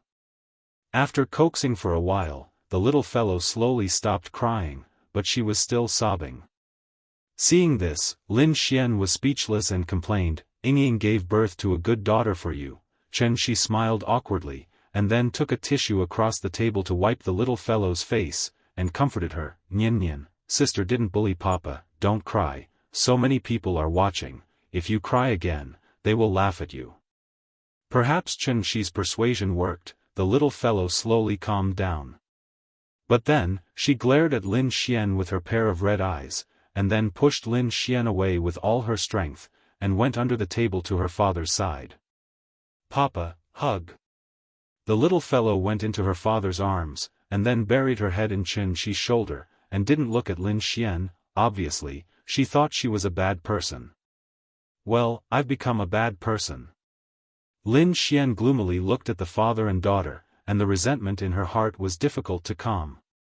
After a long silence, Lin Xian said with a gloomy face, "Ying is an otherworldly fairy, it's understandable that she can't tell a scumbag from a man, but I've seen countless men in the past, how can I not see that you're a scumbag?" Qianxi didn't know how to answer her. He couldn't tell her that he was struck by lightning and went to an alien planet, and then lived for 500 years in an alien planet, and finally succeeded in his cultivation, crossing the universe with his physical body, and went through untold hardships to return to Earth. Crazy, this is. I can't tell you the reason why I left that year, but I still hope you can believe me, I really left because of force majeure. Qianxi looked at Lin Xian very sincerely. Lin Xian stared back at him, not to be outdone. Thus, the two stared at each other. After an unknown amount of time, Lin Xian's pretty face suddenly turned red, and she unnaturally looked away, and reluctantly said, "Okay, I'll believe you for now." Qianxi was about to thank her, but Lin Xian raised her head, looked at him, and said, "How long has Ying been gone?" 3 or 4 years. Qianxi thought for a moment, and replied. Hearing this, Lin Xian couldn't help but hold her chin, and after thinking for a while, she frowned and said, "A few years ago, Ying and I were in frequent contact, and when I was free, I would call her to ask how she was doing. Then one day, she suddenly changed her number, and I couldn't contact her anymore." "Then when was the last time you contacted her?" 3 years ago at Christmas. "But then again, she didn't even tell me that you two had a child, that's too much." Lin Xian said bitterly. Thinking that Ying had been gone for a long time, and that he didn't even know where she went, and there was no news of her, Qianxi's heart suddenly throbbed with pain. For Ying, that was 5 years. But for him, wasn't it a whole 500 years? Meeting in a hurry, vexed that the kindness was too meager. In an instant, the clouds and rain were cast aside. Teaching me to think, my skin is as thin as a knife. Hate only hate that it violated the old covenant. Lovesickness turned into illness, and that was even more drizzling. The heartbroken person was at the end of the road. The mountains were far away, and the water was far away, and the people were far away. This feeling was dusk and evil. "Papa, you eat." At this time, the little girl in Qianxi's arms seemed to have recovered a lot, so she picked up a chicken and handed it to Qianxi. "Okay." Qianxi squeezed out a smile, and after reluctantly swallowing the chicken that his daughter fed him, he looked at Lin Xian and continued to ask, "Do you still keep in touch with other classmates?" "Just your dorm. I remember that you guys had a pretty good relationship at that time. Do you think that other people also contacted Ying?" "I'm not sure about that. After graduation, everyone was busy with their own things. In the beginning, there was still some contact, but after a few years, everyone had their own families, so the number of contact decreased a lot."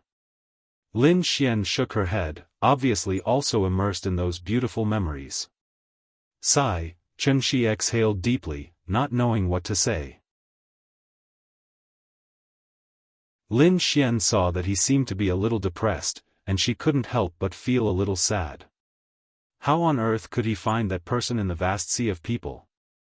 After thinking for a while, Lin Xian suddenly clapped her hands and said, "You can't just wander around the streets looking for someone with your child. How about this, I'll organize a party next week and call a few of my good friends together.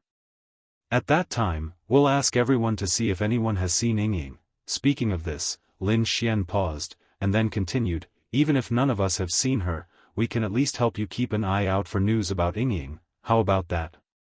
Okay. Thank you in advance.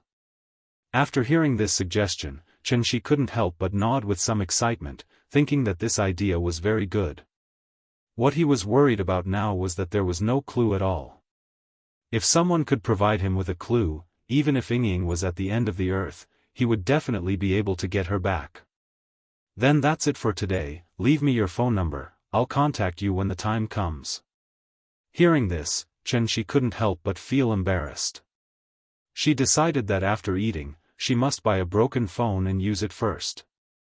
Earth is not the Tianxian world, this place really can't do without a phone. So, he could only say that he accidentally lost his phone and ask Lin Xian to write him a number. You can even lose your phone when you bring a child out to play? Lin Xian looked at Qianxi speechlessly, took out a pen from her bag, and then wrote down her number on a napkin. Then that's it, call me after you buy a phone. Lin Xian got up and prepared to leave. Qianxi said to the little girl, Nian, say goodbye to your sister. However, the little girl looked very reluctant. She pouted and tilted her head to the side, not listening to Qianxi at all. Sorry, the child is not sensible, I hope you don't mind. Qianxi was very embarrassed. However, Lin Xian waved her hand and said indifferently, it's okay, I'm leaving. After that, she turned and prepared to leave. And Qianxi was also prepared to teach the little girl a good lesson. He must let her understand that her behavior just now was very rude. But at this moment, the little girl suddenly turned her head and said loudly to Lin Xian's back, goodbye, sister. After that, she stretched out her small hand and waved vigorously. Lin Xian looked back at her cute little face, couldn't help but smile, and blew her a kiss.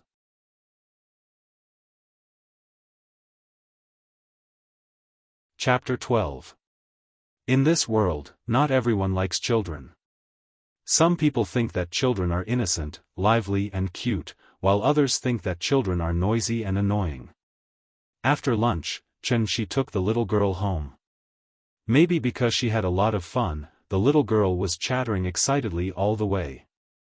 She was very long-winded, so she also disturbed many people on the bus. Finally, a young man in a uniform couldn't help but turn around and stare at Qianxi. Seeing this, Qianxi could only smile at him apologetically, and then whispered to the little girl to be careful not to disturb others when talking. After being educated by her father in a low voice, the little girl playfully stuck out her tongue. Although she was still talking to her father in high spirits, the volume was much lower. After the bus arrived at the station, Qianxi took the little girl straight to the nearest mobile business center, spent 399 yuan to buy a Xiaomi mobile phone, and then spent 50 yuan to get a SIM card. This cost him more than half of his net worth, which made Qianxi feel a little painful. After careful calculation, including the KFC meal just now, he only had about 200 yuan left, which was not even enough to buy a ticket to the amusement park. After thinking about it, Qianxi decided not to take the little girl out to play tomorrow. The most important thing was to fill up his wallet. So, Qianxi turned on his mobile phone and started to operate it. When he left, the Android system had just become popular, and Nokia was still struggling to survive by relying on its own Symbian system. 5 years later, Nokia had withdrawn from the mobile phone market, and the mobile phone that cost 2,000 to 3,000 yuan was not even comparable to the mobile phone that cost less than 500 yuan now. Thinking about it, it was a little amazing. Qianxi first sent a text message to Lin Xian, telling her his number, and then took out Ning Zhongguo's business card and called the number on it. The phone was quickly connected, and Ning Zhongguo's polite voice sounded from the other end of the phone. Qianxi introduced himself and explained the situation to Ning Zhongguo. Although Ning Zhongguo felt a little confused, he did not say anything else. After a few simple polite words, he and Qianxi set a time for the treatment. Tomorrow morning, 10 o'clock a.m., Jin City Holiday Villa. Jinqing Biayuan was a well-known high-end residential area in Zhonghai City. Its main products were detached villas and large houses. Ning Zhonghua finished the call and returned to the dining table. Ning Qiutong, who had been pretending to eat but was actually eavesdropping on his call, immediately frowned and asked, "Dad, did that liar call you? How rude. You're full of swindlers and liars. What did he lie to you about?" Ning Zhonghua reprimanded his daughter. Although Ning Qiutong didn't talk back, her face was full of displeasure. That liar had actually fooled her father. Thinking of this matter, she felt a little brooding. "Oh, by the way, tell Master Wang later that there will be a distinguished guest at noon tomorrow. Remember to prepare a feast. Also, your second uncle is coming over tomorrow. You should take some time to come back and call Qing Shui back as well. That girl is nowhere to be seen all day. As her elder sister, you should talk to her properly." Wang Zhonghua returned to the dining table and told his daughter about the arrangements for the next day as he picked up some food for her. "Got it." After listening to Ning Zhonghua's words, Ning Qiutong nodded, but her eyes were rolling. Suddenly, a wonderful idea came to her mind. She had already thought of how to punish that big liar. The next morning, although the little fellow was a little unhappy that Papa didn't take her to the amusement park today, under Chen Shi's earnest guidance, she finally acted like a little adult and expressed her understanding and support for Papa's sudden overtime work. "Goodbye, Papa. I'll wait for you at home." The little fellow waved her little hand vigorously. Her silly little appearance immediately amused Chen Shi. Now, as long as he could see the little fellow every day, he already felt very happy. Out of the door, Chen Shi went straight to the bus stop. More than an hour later, he arrived at the expensive Jincheng Bieyuan. After taking out his ID card and registering in the security room, Chen Shi entered the community under the guidance of the security guard. Although he said that he was leading the way for him, in fact, he was monitoring his every move. After all, this kind of high-end community was not a place that just anyone could come in and hang out. According to the address provided by Chen Shi, the security guard took him to the front of a villa, and then stood silently by the side, indicating that Chen Shi could go forward and knock on the door. Looking at the magnificent single-family villa in front of him, Chen Shi couldn't help but have a doubt in his heart. Were rich people so low-key these days? Why would they buy a lousy A6 for no reason and make him ask for a low price? Chen Shi pressed the doorbell, and the person who answered the door was a middle-aged woman dressed as a nanny. Before Chen Shi could speak, the woman had already asked with a smile, "Are you Mr. Chen?" Under the guidance of the woman, Chen Shi smoothly walked into the villa. Then, he saw Ning Zhonghua in the living room, who was watching TV. "Brother Chen, you're here. Please sit down." Ning Zhonghua didn't get up. He sat on the sofa and casually pointed to the seat next to him, indicating that Chen Shi could sit anywhere he wanted. Although his words were very polite, Chen Shi was not a 3-year-old child. Naturally, he could clearly feel the arrogance emanating from Ning Zhonghua's bones. In fact, it was because he didn't trust him. Perhaps he had never trusted him from the beginning to the end. The reason why Ning Zhonghua was willing to give him a chance was because he wanted to give him a chance as well. After all, this was a matter of life and death. Therefore, even if there was only a 1 in a million chance, Ning Zhonghua was willing to give it a try. The two of them exchanged a few simple pleasantries, and Chen Shi was ready to take Ning Zhonghua's pulse to see if his condition had worsened. However, at this moment, the sound of high heels suddenly came from outside the villa. Chen Shi looked back and saw Ning Qiutong leading a group of people in a line. "Dad, let me introduce you. This is Professor Xie, the chief physician of the acupuncture teaching and research department in the School of Chinese Medicine. He is also a member of the Wuxia Special Effect Medical Research Society and the executive director of the Zhonghai Chinese Medicine Association. Professor Xie, this is my father, Ning Zhonghua." Ning Qiutong was followed by an old man in a Chinese tunic suit who looked about 60 or 70 years old. As soon as they entered the villa, she led the old man straight to Ning Zhonghua. Then, as the middleman, she smiled and introduced the two of them to each other. After listening to his daughter's introduction, Ning Zhonghua quickly stood up and shook the old man's hand. He said happily, "So it's Professor Xie." "Hello, hello." Chen Shi sat on the sofa and slightly raised his head to look at the arrogant woman in front of him. However, Ning Qiudong acted as if he didn't exist. She didn't even look at him. At this moment, a man who was 178 centimeters tall was like invisible air, staying in the corner and ignored by everyone. Looking at Ning Zhonghua and the old man talking happily, Chen Shi couldn't help but touch the tip of his nose awkwardly. But then, he couldn't help laughing.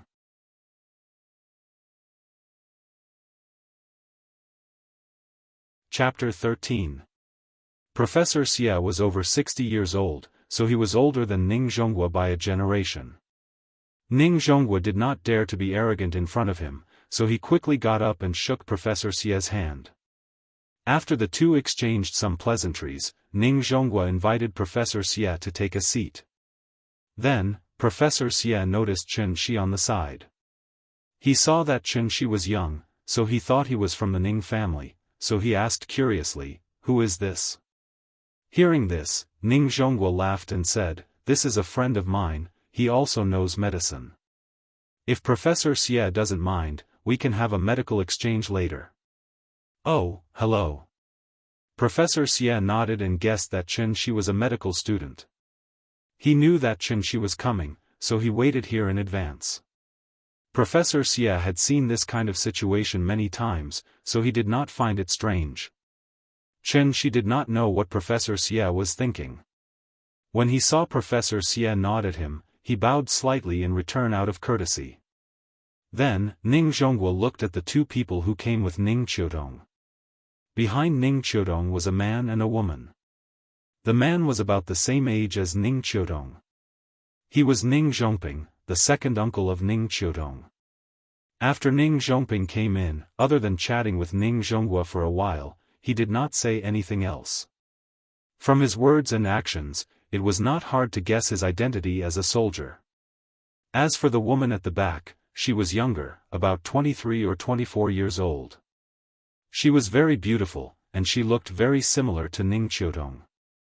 What was even more amazing was that she had a cold temperament, and she had a natural feeling, like a snow lotus blooming on top of a mountain. When she stood next to Ning Qiudong, the two formed a sharp contrast. One was as passionate as fire, and the other was as cold as snow. She was Ning Qiudong's younger sister, Ning Qingxue. Ning Zhonghua greeted his younger brother first, then looked at his second daughter who never came home and complained, "Qingxue, you're almost a rare guest. I'm afraid that your second uncle comes home more often than you." Hearing this, Ning Qingxue explained helplessly, "Dad, you know that I've been very busy recently. I can't just be a boss like my sister. If you think it's easy to be a boss, why don't you give it a try? I'll exchange jobs with you. Do you dare?" Ning Qiudong laughed and joked with her sister, but what she got in response was Ning Qingxue rolling her eyes. Chen Shi was originally sitting in the middle of the sofa, but as everyone took their seats one by one, he consciously sat on the other end of the sofa, keeping a certain distance from the others. This also made him look out of place with the others. Ning Qiudong had not looked at Chen Shi since she entered the room, but she had been secretly observing Chen Shi. She was waiting for this swindler to retreat. But she waited for a while, and even after Ning Zhonghua and Professor Xie had chatted for a while, Chen Shi still had no intention of getting up and leaving. Thus, Ning Qiudong was angry. Since this swindler was so daring, then don't blame her for not being polite. Thinking of this, Ning Qiudong leaned down and whispered a few words in Professor Xie's ear. After Professor Xie heard this, even with his high self-control, he could not help but change his expression at this moment.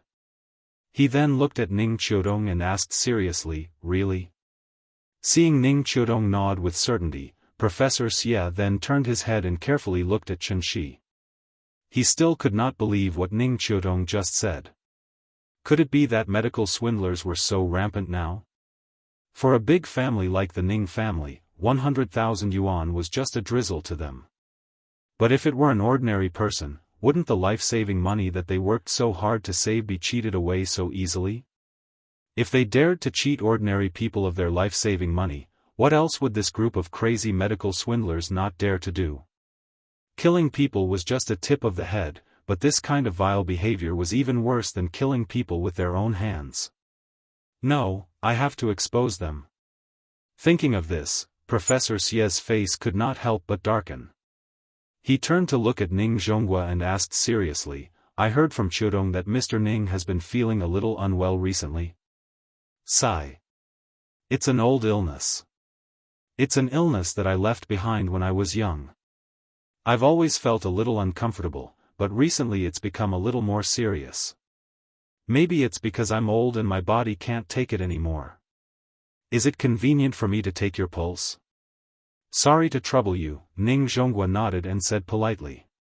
Chen Shi's judgment was not wrong. Ning Zhonghua would not live past 50 years old because he had suffered a very serious internal injury 5 years ago. After the injury, Ning Zhonghua had gone to many hospitals for checkups. He had seen both Chinese and Western medicine, and had taken countless chest CT scans. However, none of the hospitals could cure his internal injury. What was even more outrageous was that many hospitals could not even check if he was injured or not. This made Ning Zhonghua gradually feel disheartened, and he knew that he did not have long to live. Internal injuries were not diseases. Diseases could be cured, but injuries could only be nursed. As his physical condition deteriorated day by day, Ning Zhonghua could not even walk at the most serious time. Later on, Ning Zhonghua was introduced to a legendary reclusive expert, and from that expert, he asked for a magical medicine that was said to be able to defy the heavens and change one's fate. Ning Zhonghua did not believe in such mysterious legends at first, and only thought that the other party was a swindler. However, after taking the medicine, Ning Zhonghua suddenly realized that the medicine was really effective. Ning Zhonghua was ecstatic, thinking that he was finally saved. However, at this time, the reclusive expert regretfully told him that there was no medicine in this world that could save the dead. As for him, he was already half a dead man. Although the magical medicine could allow him to stand up and move like a normal person again, it could not cure his internal injury. In despair, Ning Zhonghua returned to Zhonghai and began to arrange his funeral. Ning Chudong also took over his position at that time. He did not know how long he could live. Because he did not want his daughter to worry about him for no reason, Ning Zhonghua had not told her the truth. The reason he chose to believe Chen Shi that day was mainly because Chen Shi was right. He would not live past 50 years old. After all, without that magical medicine, he would have died at the age of 49 with regret. How could he have persisted to this day? At the same time, Ning Zhonghua did not believe Chen Shi. The reason was very simple. Because the reclusive expert had said that, his injury could not be cured by anyone in this world. In addition, Chen Shi was just a young man who had no credibility, so Ning Zhonghua's rationality told him not to trust a villain. But in the end, his life was his own. Even if there was only a 1 in a million chance, who would not want to live? Today, when he saw Ning Chudong and Professor Xie visit him, Ning Zhonghua was only slightly surprised. However, he quickly calmed down. Even though Professor Xie was a well-known medical professor in China, in his mind, he was still not as good as the reclusive expert who gave him the magical medicine. His daughter kindly invited the old professor to treat him. Naturally, he could not refuse his daughter and Professor Xie. However, this made the young man a little embarrassed. Thinking of this, Ning Zhonghua could not help but look at Chen Shi. What he did not expect was that the young man who was targeted by his daughter could still be calm in this situation. He sat steadily on the sofa as if everything around him had nothing to do with him. In terms of self-control, it was enough to make Ning Zhonghua look at him in a higher light. The hall was a little quiet. Everyone quietly waited for Professor Xie's diagnosis results. However, everyone waited for a while before Professor Xie finally withdrew his hand. He then frowned and said to himself, if the pulse is strong, the liver disease. Frivolous, the heart disease. Sharp sprinting, the lung disease. Chain beads, the kidney disease. Heavy and slow, the spleen disease.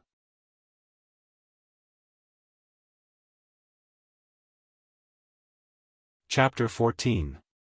Professor Xia pondered for a while but did not immediately come to a conclusion. Looking at his expression, it seemed that he was still thinking about how to determine Ning Zhongguo's condition. His every move naturally affected the hearts of the people present. Ning Qiudong stood behind Professor Xia and suddenly felt a little nervous. She had always believed that there was nothing wrong with her father's health, but when she saw Professor Xia's actions, she could not help but have some doubts. Could it be, did her father really have some kind of strange illness? Otherwise, why would a leading figure in the medical field take so long to determine whether a person was healthy? As time passed, the atmosphere in the hall became heavier and heavier. Professor Xia still did not speak. Everyone's hearts were getting higher and higher, and they were all worried about Ning Zhongguo. After waiting for a long time, Professor Xia finally spoke. If my inference is correct, Mr. Ning, your heart, liver, spleen, lungs, and kidneys are all damaged. As soon as these words came out, everyone was shocked. Ning Zhongguo was also slightly stunned. He had the most intuitive understanding of Professor Xia's medical skills. Other than the hidden expert, Professor Xia was the second person to be able to detect his physical condition just by taking his pulse. As for Chen Shi, he could be considered half a person. To be honest, Ning Zhongguo suspected that Chen Shi knew about his physical condition from somewhere, and that was why he was able to point it out so easily. After Ning Qiudong heard Professor Xia's diagnosis, she suddenly turned pale and asked anxiously, Professor Xia, is my father seriously ill? Hearing this, Professor Xia gently shook his head and said, I'm not sure yet. This is just my preliminary inference. If you want to understand the specific situation, I'll have to trouble Mr. Ning to come with me to the University of Chinese Medicine. My laboratory has the most advanced medical equipment. I can do a comprehensive examination for Mr. Ning so that I can make an accurate judgment. Okay, then let's not delay. Shall we go now? It was obvious that Ning Qiudong was really worried about her father's health, so after hearing Professor Xia's explanation, she quickly walked to Ning Zhongguo's side and complained, Dad. If you weren't feeling well, you should have told me earlier. I would have gone with you for a checkup. Science is so advanced now. As long as you find the problem early, any illness can be cured. But you kept it from me. At this time, Ning Qingxue, who had been sitting next to them without saying anything, also stood up with a worried expression. She was ready to go with them to Professor Xia's laboratory to take a look. Ning Zhongping looked at the situation and felt that he might have come at the wrong time. The reason why he came here today was mainly to discuss a very important matter with Ning Qiudong. However, he did not expect that the medical professor brought by Ning Qiudong would find out that there was a problem with Ning Zhongguo's body at this time, so he could only temporarily hide this matter in his heart. It was better to wait until Big Brother recovered before telling him, Ning Zhongping thought to himself as he looked at Ning Zhongguo on the sofa. The family looked at Ning Zhongguo anxiously, hoping that he would follow Professor Xia to the medical school for a checkup. However, when Ning Zhongguo saw their anxious looks, he comforted them with a few words and said with a smile, It's okay. It's an old problem. Don't worry. It's rare for a distinguished guest to visit. I've already instructed the kitchen to prepare a feast yesterday. It won't be too late to go after lunch. Dad. It's not even lunchtime yet. What's there to eat? Ning Qiudong was an impatient person. When she saw that Ning Zhongguo did not panic at all, it immediately made her angry. She reached out to pull Ning Zhongguo up from the sofa. That's enough. Look at yourself. How improper. Ning Zhongguo slapped his daughter's hand away and signaled for her to pay attention to her image. Then, he said to Professor Xia, Then how about this? Sir, please wait for a moment. I'll change into a jacket and go out. After the checkup, I'll set up a banquet to treat you well. Okay. Professor Xia nodded with a smile. Ning Zhonghua got up and walked to the second floor. At this time, Ning Qiudong looked at Chen Shi. Seeing that Chen Shi was still sitting there calmly, she could not help but feel a little angry. Therefore, she directly yelled at Chen Shi, "How long are you going to sit here, you liar? Do you want me to personally send you out?" Ning Qiudong crossed her arms in front of her chest and slightly straightened her chin. She looked like a proud queen who was examining a criminal in front of her. The reason why she invited Professor Xia over today was mainly to expose this liar's lies. However, she never expected that after Professor Xia's checkup, she would find out that Ning Zhonghua was really sick. It was all because of this jinx. However, it was all thanks to this liar. Otherwise, she would not have found out about her father's illness. Once a person was old and sick, it could not be delayed for too long. She would just take it that he was lucky. Therefore, after much consideration, Ning Qiudong decided not to pursue the matter. However, at this time, Chen Shi suddenly chuckled. He seemed to be disdainful of her words. Seeing this, Ning Qiudong could not help but be furious. She shouted, "Why aren't you getting out of here? Do you really think that I can't do anything to a liar like you?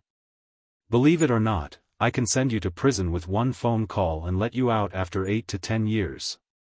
The smile on Chen Shi's face disappeared.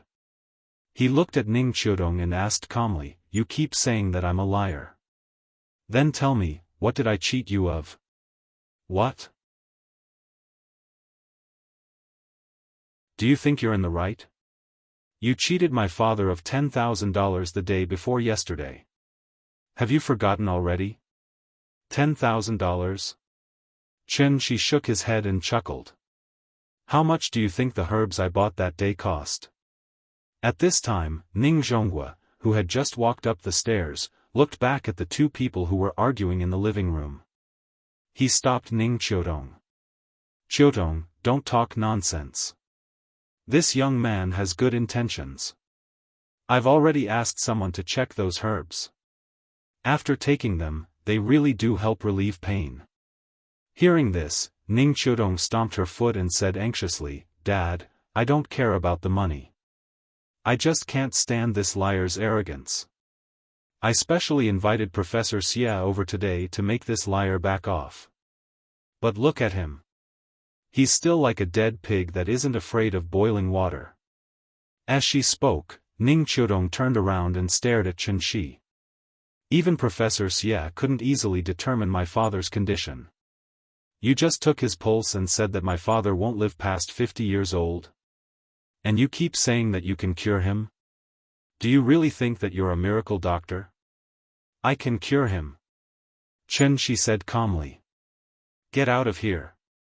Seeing that Chen Shi didn't repent again and again, Ning Qiudong was so angry that her face turned red. Perhaps she realized that she had lost her composure, so Ning Qiudong took a deep breath and controlled her emotions. Then, she pointed at the door of the villa and looked at Chen Shi coldly. "I don't want to say it again. Are you going to get out or not?" Hearing this, a cold light flashed in Chen Shi's eyes. He was slightly angry. He stood up and stood proudly in the living room. He looked at Ning Qiudong and said coldly, "The reason why I'm willing to save your father is that I really need money recently, but you have to understand that I didn't make a profit by charging you $100,000. It's you who made a profit. If the King of Hell wants you to die at midnight, I can keep you alive until dawn."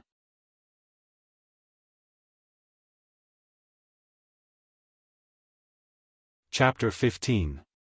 I've earned? Ning Qiudong was stunned for a moment, then she couldn't help but laugh. She mocked, "May I ask what I've earned?"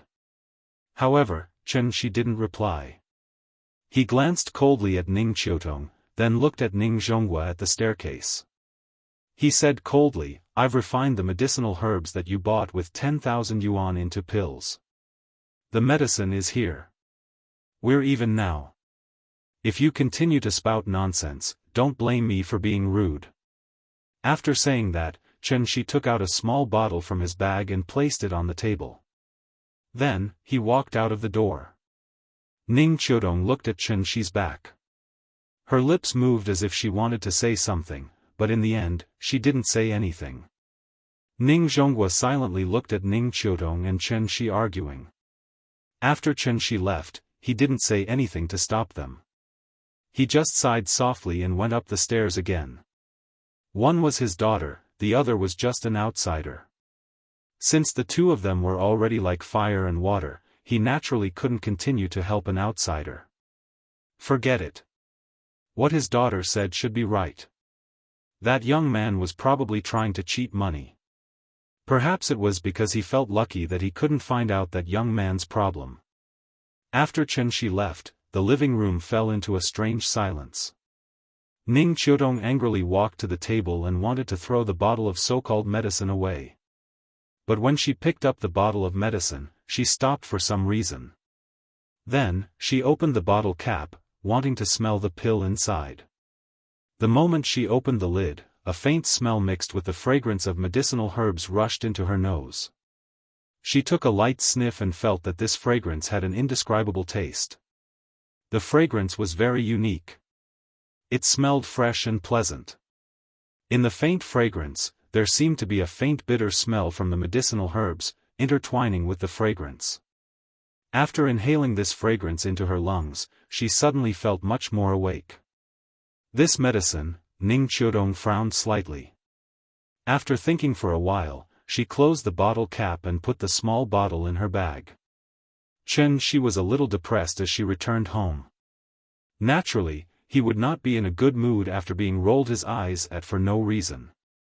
There were more than 9,000 herbs, but after careful calculation, the labor cost for this trip was only about 800 yuan.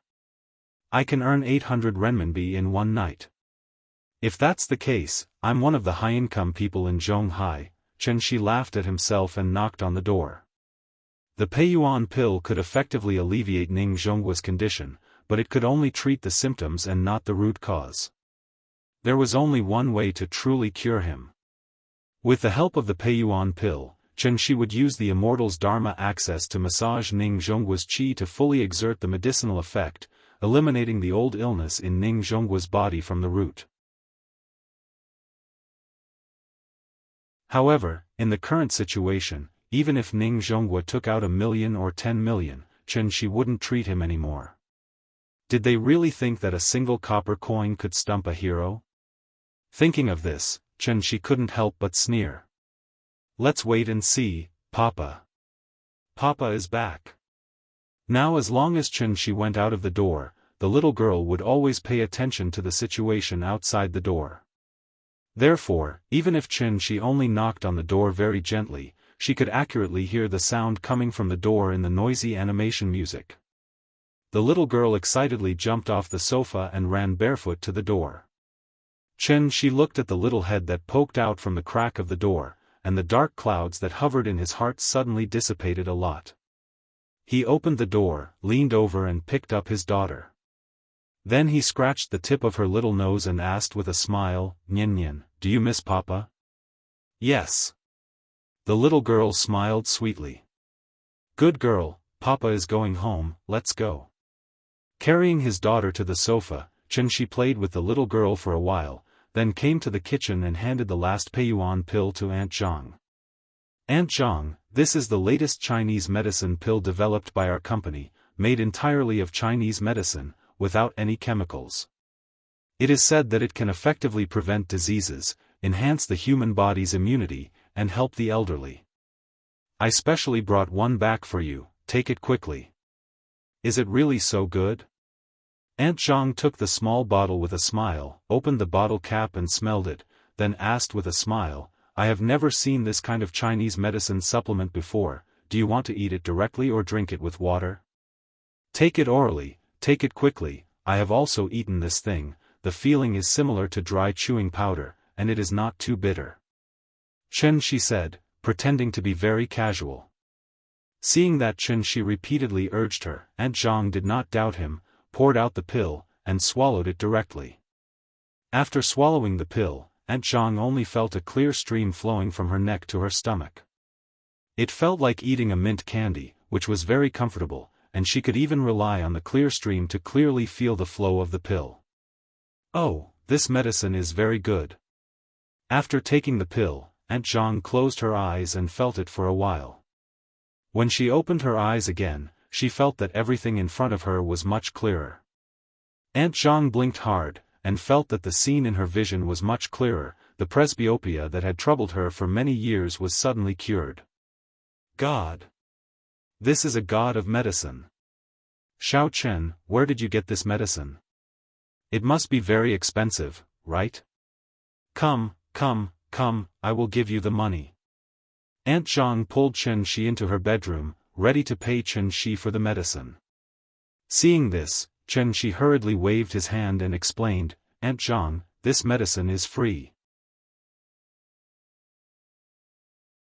It is a free benefit that our company gives to our employees. This medicine is not on the market yet, so you can't buy it outside.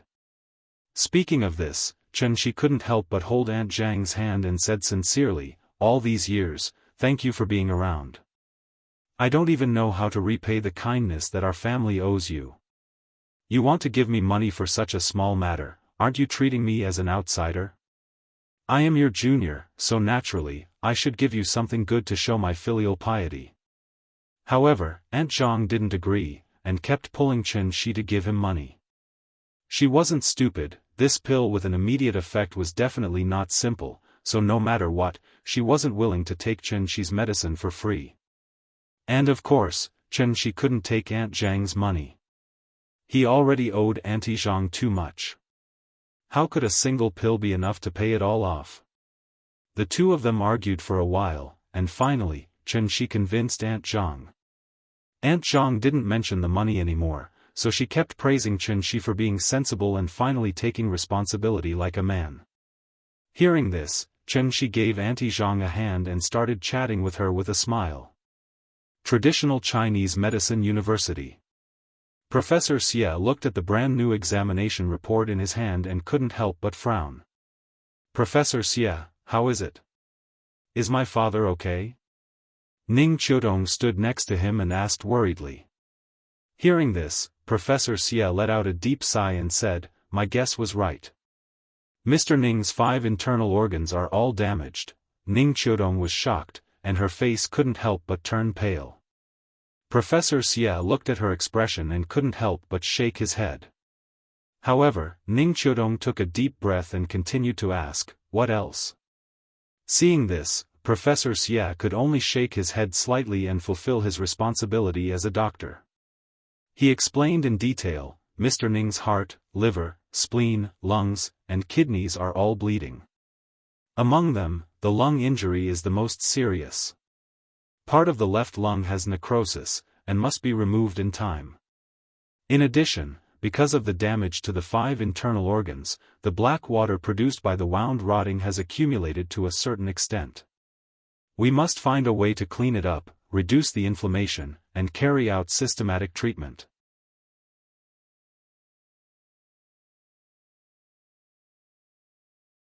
Chapter 16.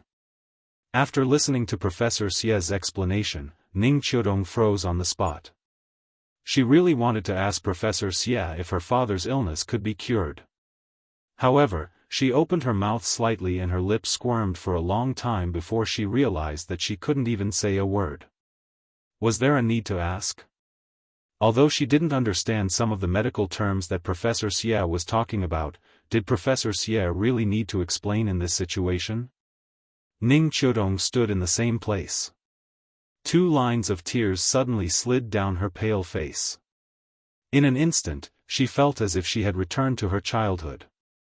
Their mother had passed away very early, and their father had raised the 2 of them up painstakingly. Later on, the family's conditions became better and better. However, her father was often not home because of work. The 2 of them were left alone in the cold and empty house. Therefore, after they grew up, Ning Qiudong had to go home every night no matter how busy she was at work. This was because she didn't want her father to experience that feeling of loneliness. Because of her family, Ning Qiutong became a strong woman when she grew up. This also gradually made her understand the importance of family. Her father was very dignified and always meant what he said. However, sometimes, he would follow her little temper and let her do whatever she wanted. Gradually, Ning Qiutong also grew up. Although she hadn't married yet and became a glorious mother, she also began to truly understand how her father treated her and her sister. It was the most difficult fetters that originated from the depths of their blood. Suddenly, Ning Qiutong seemed to have thought of something. She took a deep breath and tried to calm herself down. She gently wiped away the tears on her face with her hand. She adjusted her expression and looked at Professor Xie seriously as she asked, "Professor Xie, when can we start the treatment?" "Of course, the sooner the better. I'll call the hospital right away and ask them to arrange an intensive care unit." Professor Xie thought for a moment before he continued, "However, I suggest that Ms. Ning go and talk to Mr. Ning about it first. Because his current situation isn't something that can be achieved in a day or two, I suspect that Mr. Ning might have known about his illness a long time ago. He was just afraid that you would be worried, so he didn't tell you." "I understand. Thank you, Professor Xie."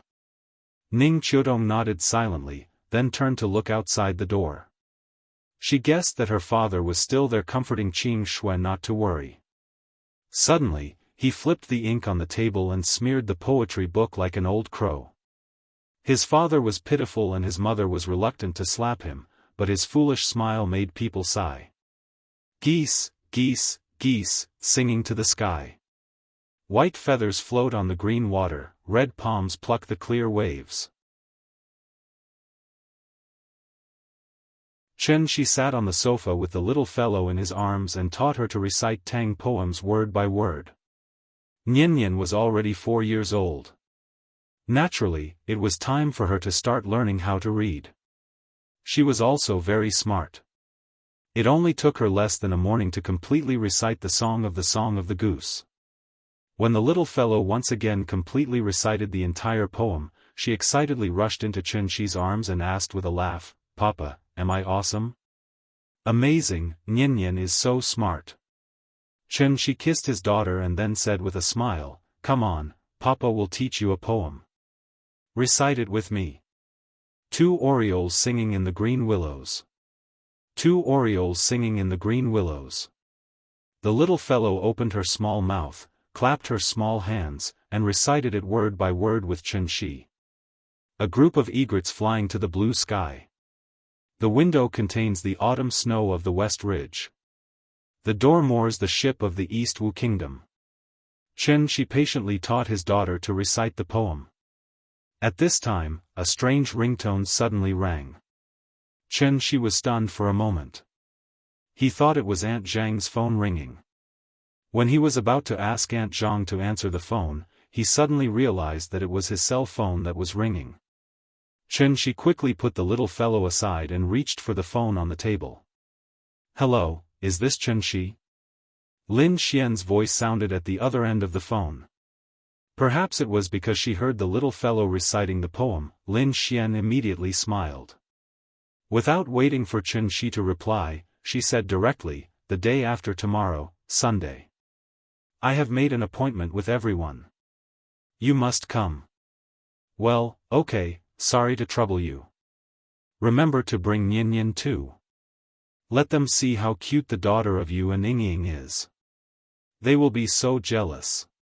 Hearing this, Chen Shi thought for a moment and laughed involuntarily. "Okay, I will bring Nian too." After that, the two chatted for a while and then hung up the phone. Chen Shi put down the phone and looked down. He saw the little fellow secretly sticking to him and eavesdropping with her little ears. Chen Shi smiled and held his daughter in his arms. He scratched her nose with his hand and deliberately asked with a straight face, "When did you learn to eavesdrop on Papa's phone call?" The little fellow did not take it seriously at all. Instead, she giggled and said, "Papa, where are you taking me?" "I am taking you to see the sister from the day before yesterday, okay?" Hearing this, the little fellow immediately pouted and said with dissatisfaction, "No, sister wants to hit Papa. She is a bad person. Sister is joking with Papa. In fact, she is a good person. She likes Nyin very much." "Really? Of course it is true. Would Papa lie to you? Okay, then I can play with her." The little fellow pretended to be reserved and said. Looking at his daughter's proud appearance, Xianxia suddenly laughed. Zhonghai Medical College Affiliated Hospital, ICU. Ning Zhonghua changed into a hospital gown and sat on the edge of the bed. He looked at the expressionless Ning Qiudong helplessly. To be honest, he had long thought that he would have such a day. However, he did not expect this day to come so suddenly. "Qiudong, why don't we go home? You see, Papa usually has no major problems. He can eat and exercise. There is no need to make such a big fuss, right?" Looking at his daughter's cold expression, Ning Zhonghua's tone was no longer as harsh as usual. His tone was like that of a child who had made a mistake and was anxiously waiting for her parents to scold her. "No, we will go home after you finish the surgery." She looked at her father who was sitting on the hospital bed with a crooked back, shaking his head and smiling bitterly. Ning Qiudong's expression was still cold, but her heart seemed to be dripping blood. When had Papa ever shown such an attitude in front of her? The more Ning Zhonghua acted like this, the more Ning Qiudong understood his current thoughts.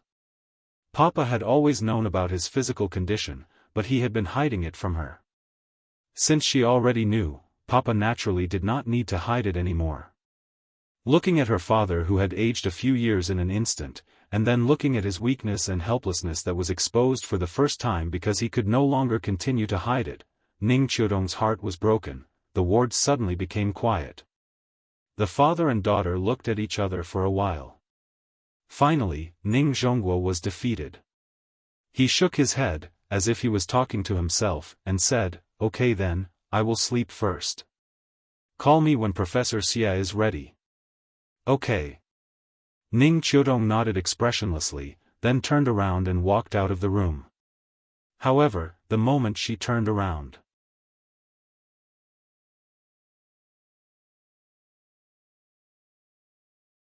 Chapter 17.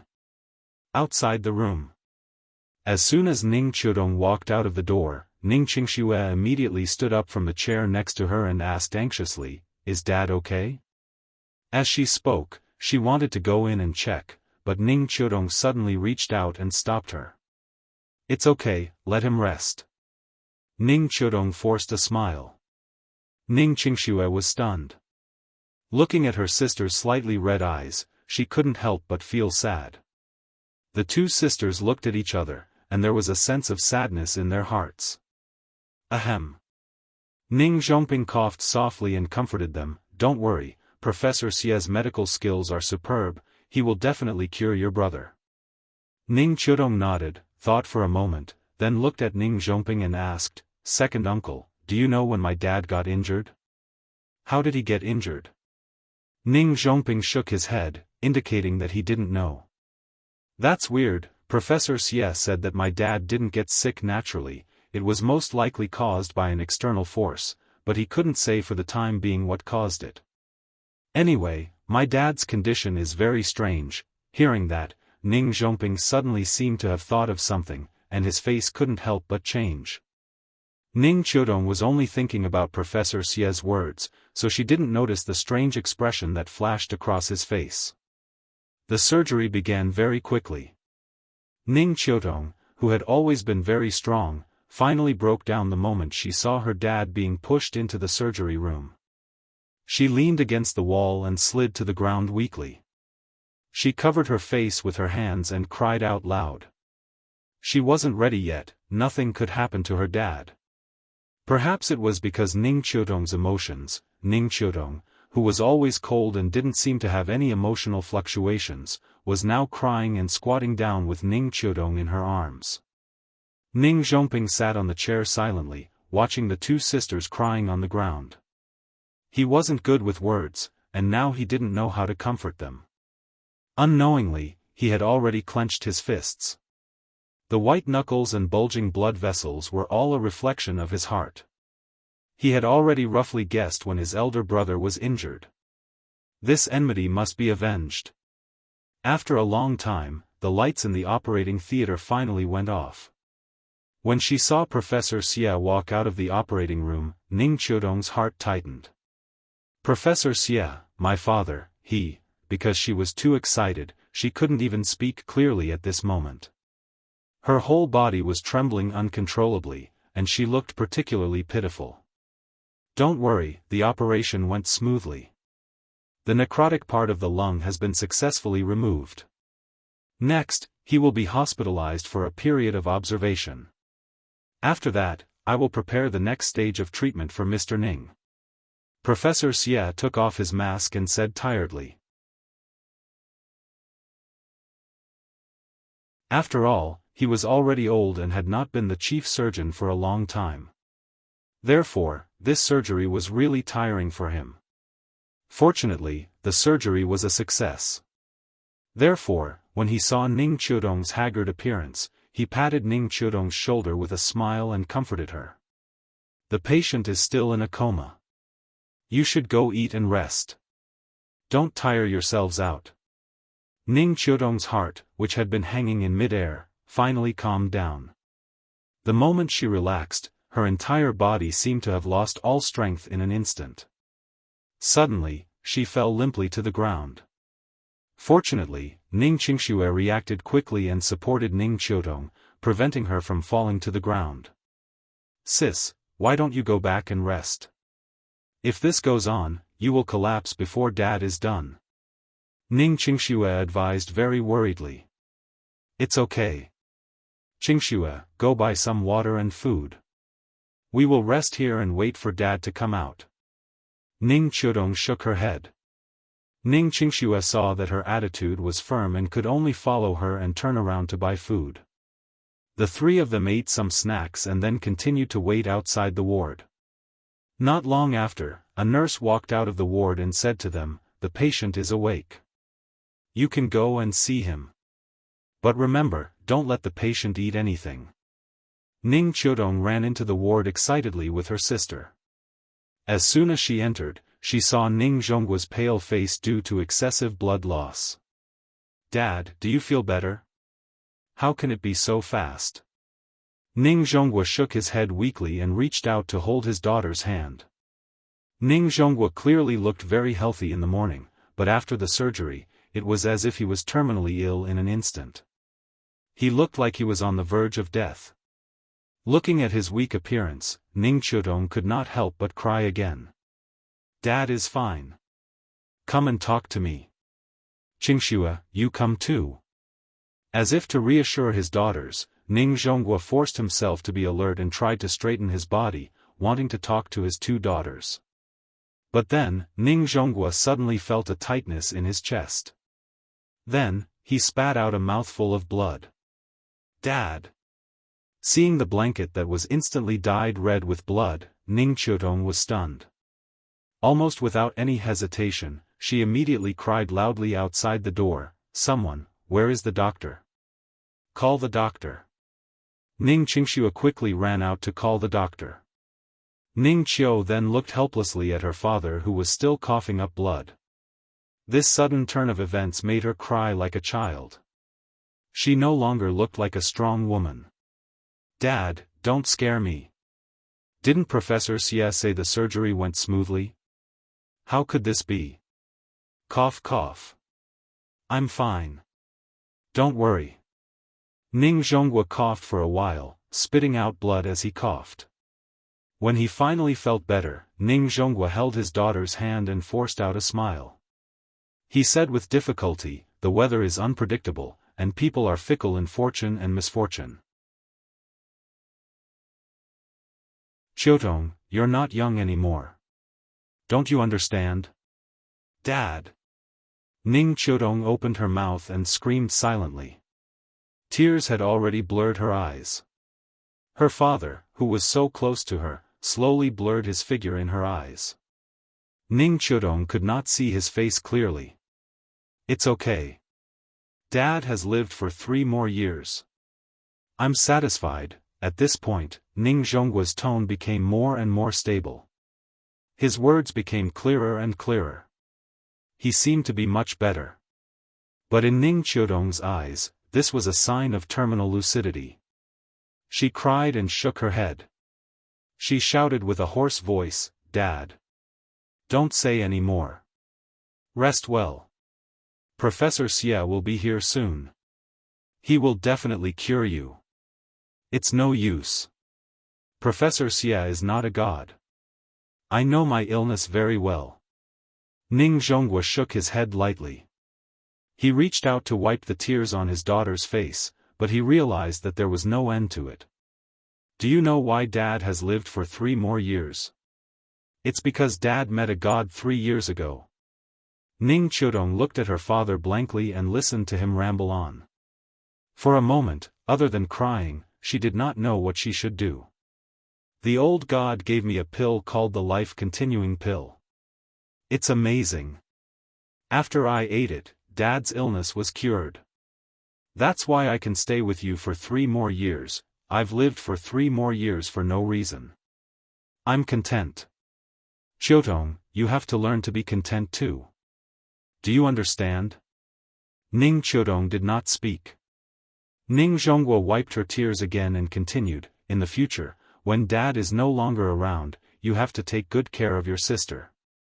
I know you're proud and look down on ordinary men, so I've never urged you to get married. But you're not young anymore. I won't be able to hold a grandson in my lifetime. You have to let me see you when you're buried in the ground, right?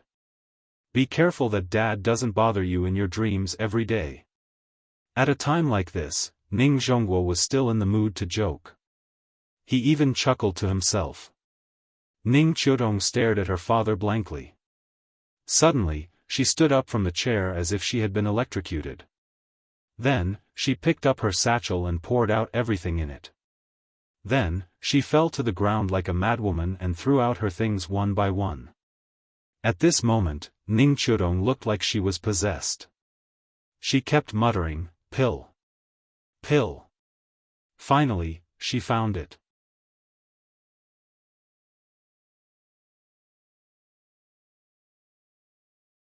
Chapter 18.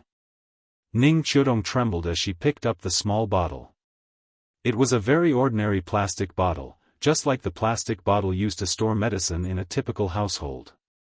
Pills. Ning Qiudong's hands trembled a little, but she couldn't control herself. She opened the bottle cap, looked at the pills inside, and smelled the fragrance coming from the pills. Suddenly, the scenes after her contact with Chen Shi quickly flashed through her mind. She couldn't help but mutter to herself, "Liar, Qiudong? What's wrong?" Ning Zhongguo looked at his daughter's sudden abnormal behavior and was immediately frightened. He quickly turned his body, wanting to see what his daughter was doing on the ground. However, this movement immediately affected his wound, and he suddenly spat out a mouthful of blood. Ning Qiudong was alarmed by her father's actions. She quickly stood up and poured out the pill. "Dad, the medicine is here. Take it quickly." Ning Zhongguo looked at his daughter's dazed appearance and felt an inexplicable sadness in his heart.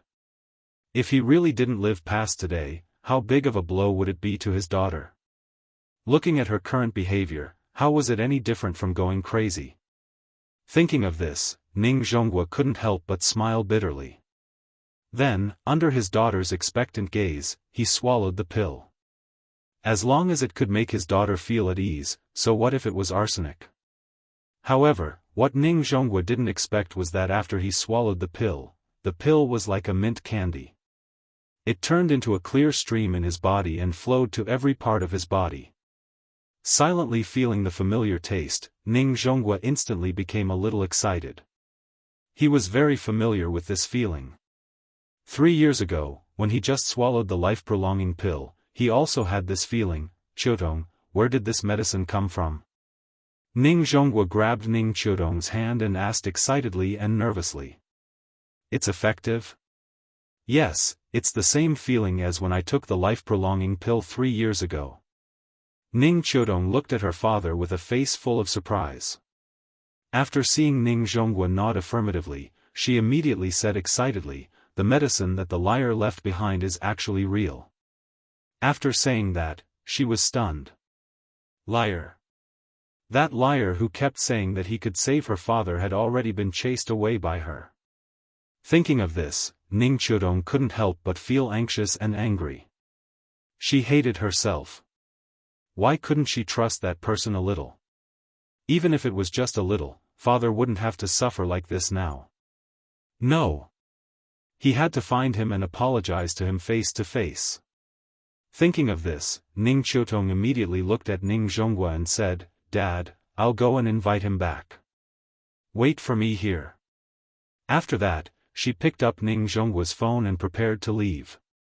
At this time, Professor Xia also hurriedly pushed open the door and walked in with a group of people. What's the situation now? What happened to Mr. Ning? From the moment Ning Zhonghua fell ill to the moment Ning Qiudong gave him the pill, the entire process took less than 5 minutes. Therefore, when Professor Xia received the news and rushed over, Ning Qiudong had just picked up her phone and was about to leave. "Qingxue, come and tell Professor Xia about the situation. I have something to deal with immediately." After that, she didn't care about Ning Qingshue's stunned expression and ran out of the ward. She quickly looked through Ning Zhonghua's phone. Finally, she found the number that she had called before. After nervously taking a deep breath, Ning Qiudong gathered her courage and dialed the number. Beep, beep, beep, the call went through, but the other party didn't pick up. Listening to the beeping sound on the phone, Ning Qiudong's heart was in her throat. However, what she didn't expect was that after the phone rang a few times, the other party actually hung up the phone. "Sorry, the number you have dialed is currently busy. Please try again later." Hearing the busy tone from the phone, Ning Qiudong didn't want to give up and continued to call. However, after she dialed a few more times, she found that the tone suddenly changed. "Sorry, the number you have dialed is currently unavailable, crazy." She looked at the name of the caller, speechless, and then hung up the phone. When he left yesterday, he already expected that Ning Zhonghua would call him again. However, what he didn't expect was that the call would come so quickly. She just fell out with him yesterday, and today she shamelessly called him. It was only a day later, and she couldn't do it anymore. "What were you doing earlier?" She was still a little angry. "You wanted to break up, so be it. Now you want to use true love to coax me down, bah." The phone rang again and again, and she hung up several times. However, the other party still didn't give up and kept calling, so he simply turned off his phone. He only had 2 contacts anyway, and Lin Xian probably wouldn't call him now, so he turned off his phone for peace and quiet. She casually threw the phone aside, put on a smile, and put his daughter on his lap.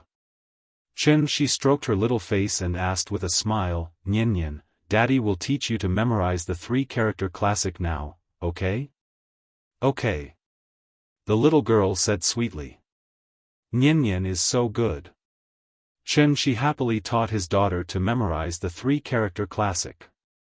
Aunt Zhang was watching TV while listening to the father and daughter reading, and her face was full of gratification. Since she came back, she really relaxed a lot. And this family finally looked a little like home. The father and daughter recited for a long time.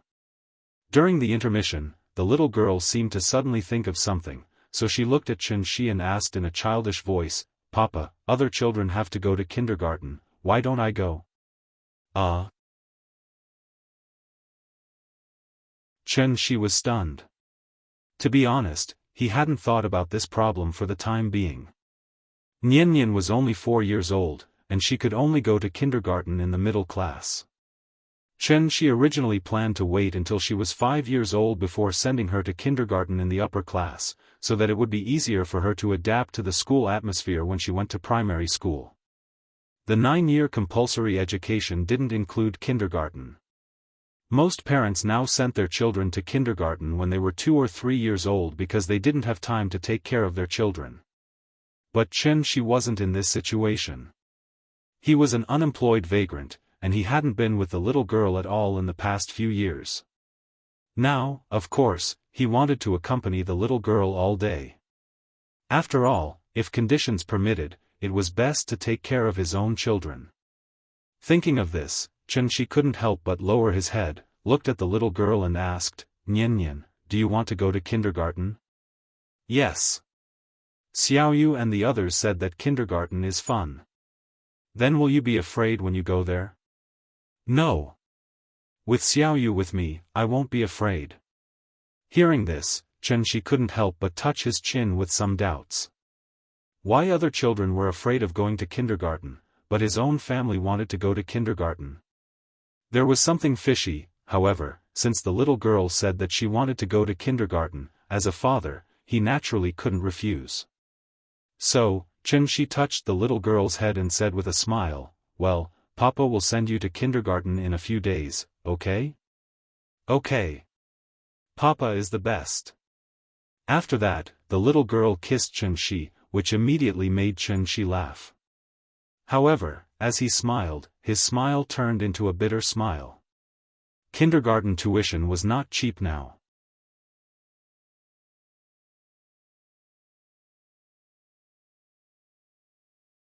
Chapter 19. Ning Qiudong tried several times, but every time she called, the phone was turned off. She had no choice but to stop. Thinking that the guy who could save her dad was driven away by her own hands, she felt extremely guilty and uncomfortable. Ning Qiudong, Ning Qiudong. You are so conceited, shallow, and ignorant. Thinking and thinking, Ning Qiudong suddenly slapped herself in the face. After a crisp, "pa" sound, a few fingerprints appeared on her beautiful face. This palm strike was not light at all. Ning Qiudong walked to a chair and sat down dejectedly. Her eyes were empty, like a walking corpse. This matter was indeed a huge blow to her. Dad was seriously ill, but she drove away the doctor who could cure him. Thinking about it, she felt a bit ironic. Every time she thought about how she told people to get lost at home, she wanted to bang her head against the wall and die. This time she offended people badly. What to do? Ning Qiudong sat in a daze for a while. Suddenly, she slapped herself in the face again. After she was done, Ning Qiudong suddenly started giggling like a maniac. In the empty corridor of the hospital, she was the only one with disheveled hair sitting on a chair and giggling. If someone were to accidentally pass by, they would probably be severely shocked by her. After laughing for a while, Ning Qiudong finally stopped giggling, and then took a deep breath. Then, she gently brushed her hair with her hand. After straightening out her messy hair, she raised her hands and rubbed her red and swollen eyes. When she put her hands down, at that moment, she seemed to be a different person. Although her eyes were still red and swollen, and her long black hair was still a bit messy, but her whole spirit was completely different from before. The arrogant queen of Jianghu was back. She picked up her dad's phone and dialed a number. After dialing, she calmly said to the other side of the phone, "Old Hu, it's me. Put down everything you're doing and come to my house. Pull up the surveillance video from yesterday morning and see if there's a young man in it. I want you to help me find all the information about him within 3 days. Can you do it?" After that, Ning Qiudong quietly waited for a reply from the other end of the phone. After hearing the other party's response, she continued, "I don't care what methods you use, but I want to find this person within 3 days. Jianghu is not a big city, I hope you can give me some good news." With that, she hung up the phone and walked toward Ning Zhongguo's ward. In the ward, Professor Xie was still carefully asking about Ning Zhongguo's current situation. Ning Qiudong glanced at Ning Zhongguo and found that his complexion was much better. It seemed that the pill really had an effect. Then, she picked up the things on the ground one by one as if there was no one around. Ning Qingshuan noticed her sister's strange behavior and squatted down to help her pick it up. At the same time, she asked with concern, "Sis, are you okay?" "I'm fine, don't worry." Ning Qiudong smiled and took the things her sister handed over. Then, she looked at her and said, "I'm going out later. You can take care of Dad, is that okay?" "No problem, I've already asked for leave from my boss." "Then I'm relieved." Ning Qiudong put the things one by one into her bag, then stood up and patted her sister's shoulder. "I'm leaving. Call me if you need anything." "Okay." Ning Qiudong turned and left the room again. Ning Qingxue stood there and looked at her sister's back thoughtfully. She felt that something was different about her sister. Kangju Community. Chen Shi carried Nian to the door. Then, as if he suddenly remembered something, he turned around and shouted into the house, "Auntie Zhang, we're going out. We'll have dinner outside. Don't leave any food for us." "Okay, go. Come back early." After hearing Auntie Zhang's response, Chen Shi carried Nian out of the house. Lin Xian set the location of the party at the famous Sally restaurant in Zhonghai City. Sally restaurant was one of the few one-star Michelin restaurants in Zhonghai. It was located on the top floor of the Xingchen Hotel. The per capita consumption was not low. After Chen Shi received the address text, his first reaction was to call Lin Xian. He told her frankly that he was short of money recently and couldn't treat them to such a luxurious restaurant party. However, Lin Xian was determined not to change the location. She said that she would treat and Chen Shi could eat as much as he wanted. Chen Shi argued with her for a long time. In the end, he couldn't persuade her and could only reluctantly agree. This made Chen Shi feel a little emotional. He had only been back for a few days, but he owed more and more favors. He would have to pay her back in the future. The little girl now seemed to be used to going out alone with Chen Shi and no longer clamored for grandma to go with her. Chen Shi walked with her for more than an hour and changed 2 buses before they finally arrived at the destination of the trip. "Papa, it's so beautiful here." The little girl was born and raised in Zhonghai, but she had never been to the most prosperous core area of Zhonghai. So after getting off the bus, she immediately became excited, pointing to the surrounding buildings and exclaiming, "Let's go, Papa will take you to see Dianjiang."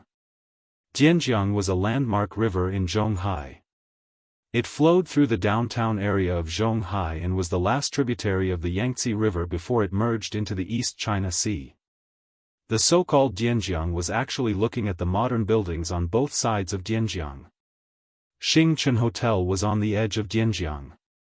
Chen Shi carried Nian and walked all the way to the hotel along the riverbank. It was not yet 5:00 in the afternoon. The warm sun was shining on their heads and the salty sea breeze was blowing. The little girl immediately shouted excitedly toward the river. "Papa, look, a boat." The little girl pointed to a yacht and cried out excitedly. In her concept, running on the road was a car, floating on the water was a boat, and flying in the air was an airplane. As for yachts and cruise ships, cars and buses, in the eyes of the little girl, of course, they could only be distinguished by size. "Nian, do you like the sea?" "I like it. I haven't been to the sea yet. When will Papa take me to play in the sea?" The little girl asked with a pout.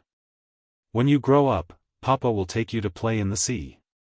"No, I want to play in the sea." The little girl did not want to do it. She sat on Chen Shi's arm and shook her feet vigorously, shouting that she wanted to play in the sea. "Today we are going to find our sister. Papa will take you to the beach to play another day, okay?" Chen Shi felt that his mouth was also cheap. He asked her if she liked the sea. This behavior was simply courting death. The father and daughter strolled along the river bank to the hotel. At this time, Chen Shi's phone just happened to ring. "Hello, Chen Shi, have you arrived?" "Just arrived, at the entrance of the hotel." "Where are you?" "Hey, don't move, I see you." "Here." Chen Shi held the phone and looked around. Lin Xian was standing at the entrance of the hotel, constantly waving at him. Lin Xian was wearing a white dress today, with light nude makeup. Her hair was tied up high on the top of her head, looking particularly dignified and elegant. "Let's go, we'll go up first. Lulu and the others will still be a while before they arrive." She carried the little girl to Lin Xian. Lin Xian said while reaching out to touch the little girl's face. But at this time, the little girl suddenly turned her little head, as if she was unwilling. Seeing this, Lin Xian could only helplessly ask, "Baby, are you still angry with your sister?" The little girl didn't answer. It seemed like she was holding a grudge. So Lin Xian pretended to be very sad and pretended to sob, sob sob sob, "I'm so sad, baby is ignoring me." This trick was effective. The little girl immediately turned her head, looked at Lin Xian, and said very generously, "Don't cry, I forgive you." Hearing this, Lin Xian immediately beamed with joy and hurriedly asked, "Then can big sister hug you?" The little girl seriously considered it, then reluctantly nodded. Lin Xian immediately laughed and took her from Xi's arms. At the same time, she didn't forget to flatter her, "Let's go, I'll take you to eat good food. I guarantee you'll be satisfied with the taste." Shi helplessly followed behind her. Seeing her talking to Nian like a child, he couldn't help but feel a little emotional. After so many years, she still hadn't changed. Asterisk asterisk asterisk asterisk asterisk asterisk asterisk asterisk asterisk asterisk. Thank you to Li Shujian, Blood CV Sticks for the tips.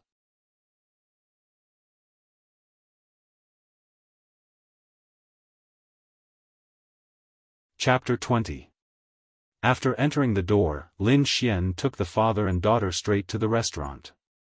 Because they had just strolled around Dianjiang, it was almost time for dinner. She really wasn't familiar with this kind of legendary high-end restaurant. Because he had never been here. It was not that he couldn't afford it, but because he and Yingying had similar views. Both of them felt that they should work harder while they were young and not easily extravagant and wasteful in order to enjoy. After all, they really didn't have much capital. So whenever Shi got his salary, Yingying would deduct a large part of it, saying that it was to save money to buy a house. It was precisely because of this that Shi had never taken Yingying to any high-end place for a long time. He wanted to create some romance for Yingying, but unfortunately, the housekeeper was too strict. Without a small treasury, he could only sigh. In the end, this also became a little regret in Shi's heart. Lin Xian was very familiar with this kind of place. Perhaps she also saw Shi's unfamiliarity, so she came up with a set of tasting menu and very considerately ordered good dishes for Shi. However, the little fellow didn't care so much. She sat next to Lin Xian. When she saw Lin Xian holding the menu and ordering, she also stretched out her small hand and kept pointing on the menu, "This, I want this, and this." People who didn't know would think that she really knew French food, but in fact, the little fellow didn't even know a few Chinese characters. This menu didn't have pictures, so she was just playing around. He didn't know where she learned this action. After ordering, Lin Xian teased the little fellow and asked casually, "What are you going to do now?" "What?" She didn't understand the meaning of Lin Xian's words. "Didn't you just come back from abroad? Have you found a job? Or do you want to start your own small business?" Everyone was not young people who had just left school. Lin Xian had been in society for so many years, and she had already developed a pair of discerning eyes. With a casual glance, she could naturally see Shi's current value. Looking at the little fellow again, although the little fellow was very beautiful and cute, her clothes were not valuable. It was very much like the street stalls in the urban-rural fringe. Shi was not a worldly person, so even if he dressed casually, Lin Xian didn't find it strange. But as the saying goes, a son should be raised poor, a daughter should be raised rich. If there were conditions, a father would obviously not treat his daughter badly, so there was only one conclusion. Shi's current situation wasn't very good. "I haven't found one yet. But, look at my current situation, working from 9 to 5 every day is obviously not suitable, then. Why don't I lend you some money for you to start a small business? Open a coffee shop, a convenience store, or something like that?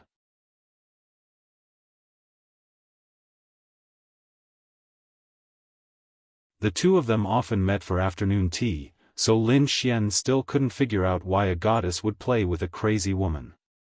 After Fang Lei sat down, Lin Xian held the little girl and was ready to introduce her two sisters to her. But at this time, Wang Lu suddenly patted Lin Xian's hand and motioned her to look back. Lin Xian looked back and saw a man standing not far behind. The man seemed to be paying attention to the situation here. After seeing Lin Xian turn around, he immediately waved to her. Why is he here? After seeing the man's appearance, Lin Xian quickly turned back and stared at Wang Lu, asking sternly, Lulu, you actually betrayed me? Ba ba ba, what do you mean betrayed you? It's so unpleasant to hear. Hearing this, Wang Lu waved her hand and quickly explained, you know my husband, he's not very capable. See, he's working in his company now. When you called me that day, my husband happened to hear it, so he went to report it. Let me make it clear first, this really has nothing to do with me. You still dare to say it has nothing to do with you? I don't believe your husband can hear the time and address I gave you. Lin Xian glared at Wang Lu a little angrily, obviously very dissatisfied with her poor excuse. Xian, you're not young anymore. You're almost 30, but you still haven't had a boyfriend, no one would believe you. Li Xiaowen has been chasing you for 5 or 6 years, right? He's so good, has his own company, has family connections and money, and is deeply in love with you. Seriously, think about it carefully. If you like him so much, why don't you go back and divorce your husband now, and I'll matchmake the two of you. Lin Xian's words left Wang Lu speechless. Thus, Wang Lu could only wave in Li Xiaowen's direction, indicating that they should find a seat. She kept trying to please Lin Xian, trying to calm Lin Xian down. She silently looked at the few old classmates who were sitting there. In a trance, he seemed to have returned to the lush green campus. That year, the spring breeze was bright and beautiful. That year, the years were peaceful. That year, with a beauty by his side.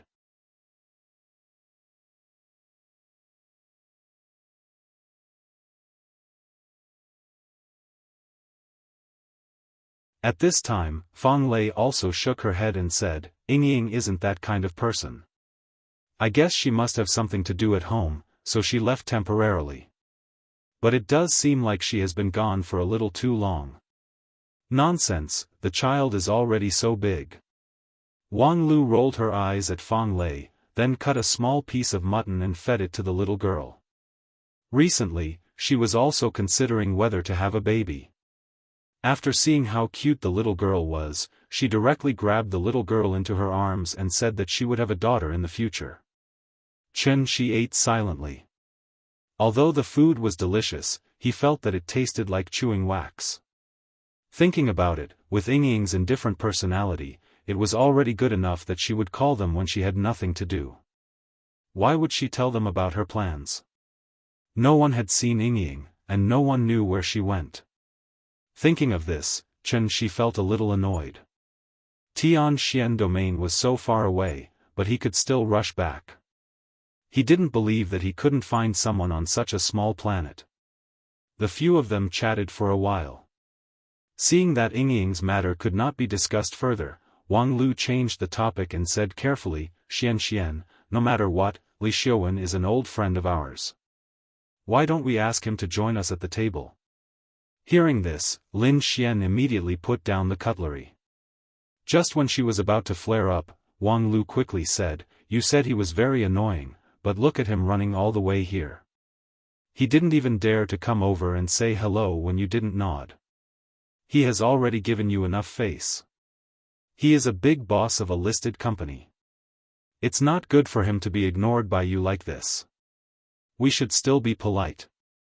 Isn't it just a meal together? It's not a big deal. Under Wang Lu's constant persuasion, Lin Xian was finally convinced by her, so she nodded reluctantly. Seeing this, Wang Lu immediately stood up and waved to the opposite side, indicating for him to sit down. Lin Xian originally booked a round table by the river, so when the man sat down, it didn't seem too crowded with 5 adults and 1 child. Come, Chen Shi, let me introduce you. Li Xiuwen, the young master of Wanmao Group. He opened his own shipping company. He can be ranked in the top 3 among our alumni. Director Li, this is Chen Shi, our old classmate, and also your junior in the same major. Li Xiuwen was 3 years older than them. He was now 30 years old, in the golden age of men. He was wearing a tailored suit and looked particularly energetic. He exuded the confidence and charm of a successful person from head to toe. Hello, Mr. Chen. After listening to Wang Lu's introduction, Li Xiuwen politely took the initiative to extend his hand. Perhaps it was because of Lin Xian, Li Xiuwen lowered himself very much. He didn't seem to put on any airs and felt very approachable.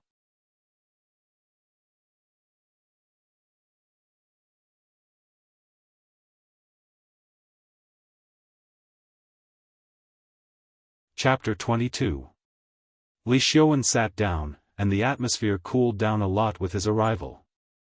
Lin Xian took the little guy from Wang Lu's arms and started talking to him. Perhaps he was used to Lin Xian's indifference, but Li Xiuwen didn't feel awkward at all. He smiled and took out a card from his pocket and put it on the table. Then, he gently pushed it in front of Lin Xian and said, Xian, this is the VIP card of Jianghu. With this card, you can go to Jianghu to eat at any time. You don't have to make an appointment. There was no need to line up and make an appointment, and it would be free of charge. Of course, Li Xiuwen didn't say the last sentence. Jianghu, Tea Court, was the only 3-star Michelin restaurant in the mainland. It focused on traditional Wuxia and Cantonese dishes. The per capita consumption was about 1,000 yuan, and every meal had to be booked at least a month in advance. However, after he finished speaking, Lin Xian didn't react at all, as if she hadn't heard him at all. At this time, Wang Lu's eyes immediately lit up and she shouted. She took the card in her hand and looked at it carefully. Then, she said in surprise, Jianghu also has a membership card? Why haven't I heard of it? In the past, every time I went, I had to call in advance to make an appointment. Sometimes, I had to wait a month for a seat. After that, Wang Lu handed the membership card to Lin Xian and said with a smile, Xian, quickly accept it. In the future, I can bask in your glory and have a big meal at any time. Not interested. Hearing this, Lin Xian didn't even look at it. She held the little guy and asked, Baby, are you full? The little guy nodded and said in a childish voice, I'm full. Thank you, sister. Good girl, Mua. Lin Xian kissed Nianyan's little face and continued to ask, Do you want sister to take you to see Dianjiang? Dianjiang is beautiful at night. Okay. The little guy was a little impatient from sitting, so he immediately stretched out his hands and hung himself around Lin Xian's neck. Lin Xian supported her little butt, got up and said, I'll take the child upstairs to have a look. You guys take your time eating. After saying that, she got up and left, leaving everyone looking at each other. The atmosphere was a little awkward. Not long after, Fang Lei also put down the cutlery in her hand and got up to go to the balcony above the restaurant. It was obvious that he couldn't eat anymore. Li Xiuwen called the waiter over to pay the bill, but he was told that a lady had already paid the bill. He could only look at Wang Lu helplessly. It was indeed difficult to deal with him, because Chen Shi was there. Li Xiuwen couldn't discuss anything with Wang Lu in front of Chen Shi, so he could only order the waiter to clear the table. After that, Li Xiuwen prepared to head to the balcony to see if he could find a chance to talk to Lin Xian alone. Chen Shi followed behind the two and prepared to go up and sit for a while.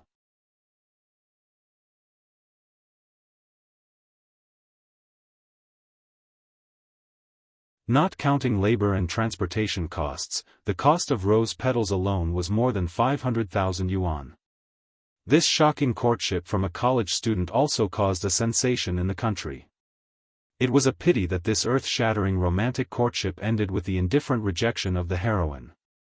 According to insiders, the heroine was actually present that day, but she didn't pay attention to Zhao Yuan's affectionate confession at all.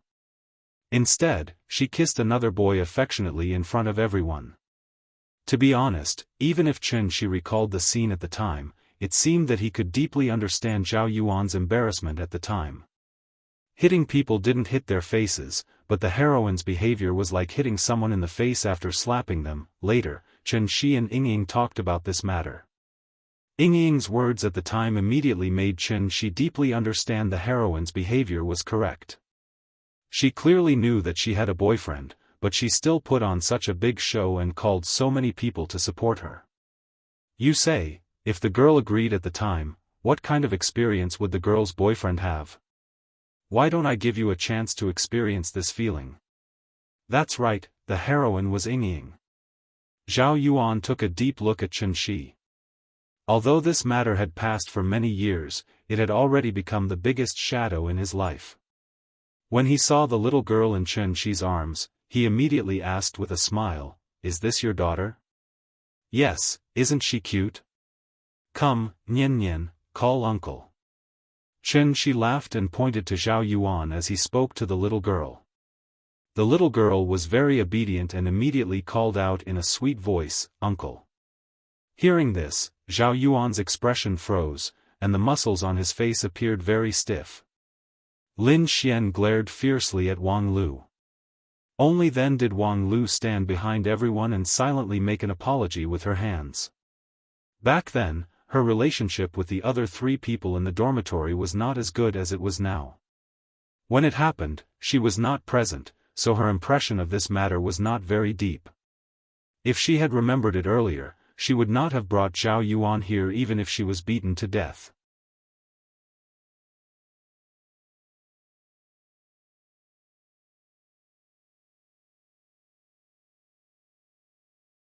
But at this time, Zhao Yuan couldn't care less.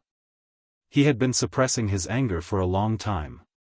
It was rare to meet Qianxi, so if he didn't take the opportunity to express it, Zhao Yuan would feel sorry for himself.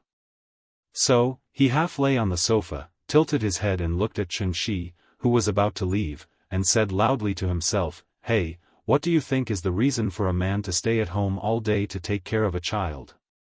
Could it be that his wife ran away with someone else?" Crash! With a muffled sound, the long table beside Qianxi suddenly broke in the middle. The wine bottles on the table fell to the ground and shattered. This sudden series of noises startled everyone on the balcony. Qianxi turned around with Nian Nian in his arms, looked calmly at Zhao Yuan, and asked word by word, "Say that again if you dare."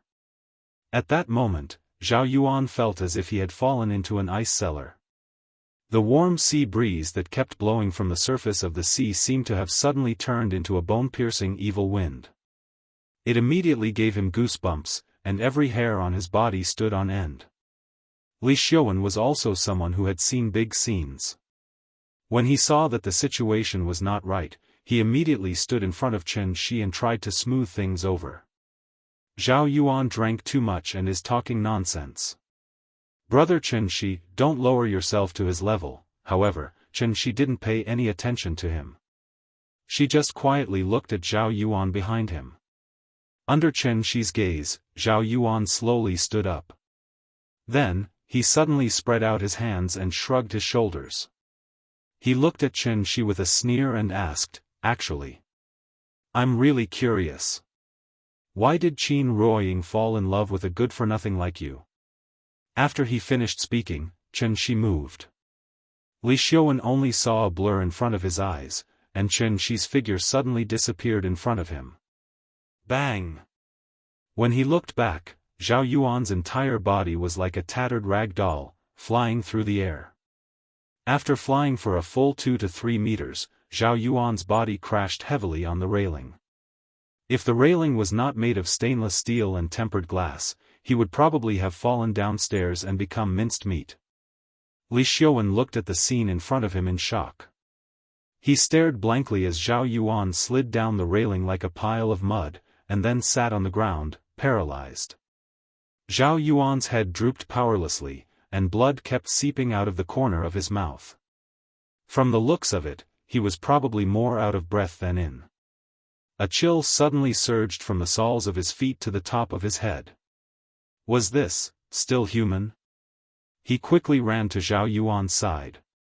After checking Zhao Yuan's situation, he immediately shouted at Wang Lu, "Call the police. Call the ambulance.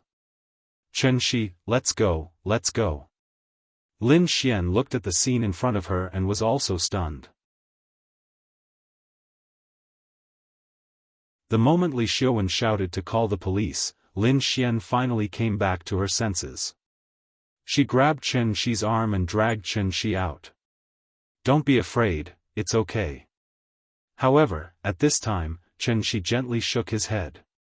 There was no panic in his eyes, only indifference. Dragons have reverse scales, wolves have dark thorns.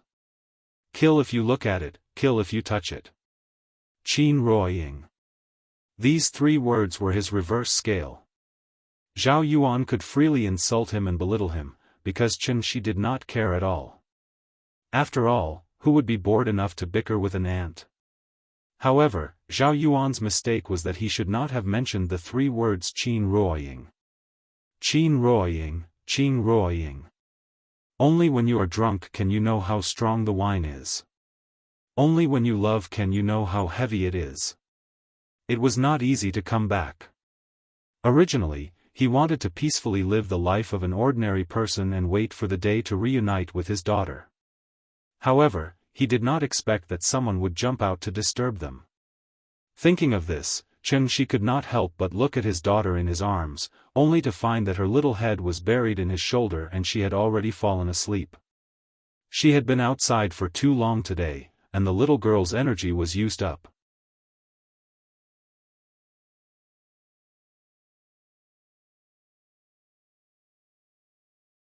Chapter 24. After going downstairs, Chen Shi was ready to take a taxi home, but Lin Xian insisted on giving them a ride. Chen Shi couldn't persuade her, so he had to get in the car with the little fellow. Along the way, Lin Xian wanted to say something several times but stopped.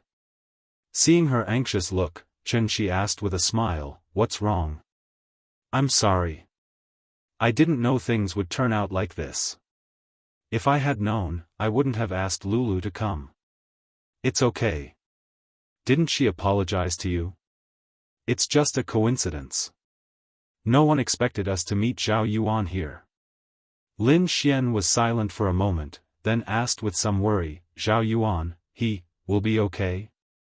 She also saw Zhao Yuan's situation at that time, otherwise she wouldn't have been so scared that she immediately asked Chen Shi to leave. As soon as her voice fell, Lin Xian suddenly seemed to think of something and quickly explained to Chen Shi, "I'm not worried about him. I'm afraid that if something really happens to him, you'll be in a lot of trouble, more than trouble." Article 234 of the criminal law clearly stated, intentionally injuring the body of another person shall be sentenced to fixed-term imprisonment of not more than 3 years, criminal detention or public surveillance. If causing serious injury, the sentence shall be imprisonment of not less than 3 years and not more than 10 years, if causing death or serious injury by particularly cruel means and causing serious disability, the sentence shall be imprisonment of not less than 10 years, life imprisonment or death. Lin Xian could only pray silently that nothing would happen to Zhao Yuan. If it was only a minor injury, she could come forward to plead for Chen Shi and strive to reach a private agreement with Zhao Yuan to settle this matter privately. But just now she saw Zhao Yuan vomiting blood with her own eyes. She estimated that it was not as simple as a minor injury. Chen Shi didn't have any power or influence, and she had a child with her. If he really went to jail because of this, what would happen to the child? "Chen Shi, why don't I take you to the station now and you take Nian back to your hometown to avoid the limelight? Zhao Yuan's background is not small. I don't think he'll let it go so easily." The more Lin Xian thought about it, the more scared he became. Thus, he voiced his opinion worriedly. It's fine, don't worry. Since I've already made my move, it means that I've already made my next move. Relax. Chen Shi comforted her with a smile, and then hugged the little girl in his arms tighter. Lin Xian thought that Zhao Yuan was only lightly injured, but Chen Shi was very clear about the power of his kick. With this stomp landing, Zhao Yuan was most likely already done for. Chen Shi hugged Ninian and turned to look out the window. The little girl's sleeping face was reflected in the car window, looking very cute. Outside the window, the neon lights flickered. Chen Shi's gaze was like a knife. That sharp gaze was like the cold winter moon, vowing to cut through the dark night sky. Zhao Yuan would never have thought that because of his cheap mouth, he would actually open a Pandora's box. Lin Xian drove Chen Shi back to the Kangju community. After Chen Shi got out of the car, she rolled down the window and said worriedly, "If anything happens, be sure to call me immediately. I still know some people in Zhonghai who should be able to help. Don't worry, it's fine." Chen Shi smiled and waved at her, then turned and walked into the community. After Chen Shi left, Lin Xian picked up her phone and sent a text message to Wang Lu, asking her about Zhao Yuan's current situation. If it wasn't very serious, she still wanted to help Chen Shi settle this matter. Even if she had to pay a certain price, she would not hesitate. After sending the text message, Lin Xian started the car and was ready to leave. But at this time, she suddenly saw that Chen Shi was still at the entrance of the community. It was already 10:00 at night, and the plaza dancers at the entrance of the community had already dispersed. The surroundings were very quiet, and she could vaguely hear the sound of the TV coming from the building. Under the illumination of the light at the entrance of the community, Chen Shi's shadow was elongated. And in front of him stood a woman. Lin Xian took a closer look and found that it was a very beautiful woman. The woman was talking to Chen Shi, and she seemed to be a little excited. Lin Xian looked at the woman and felt that she was familiar, but she couldn't remember where she had seen her before. Perhaps out of curiosity, Lin Xian stopped the car, then opened the door and sneaked over, wanting to hear what they were talking about. Right at this moment, a scene that caused Lin Xian to be extremely shocked happened.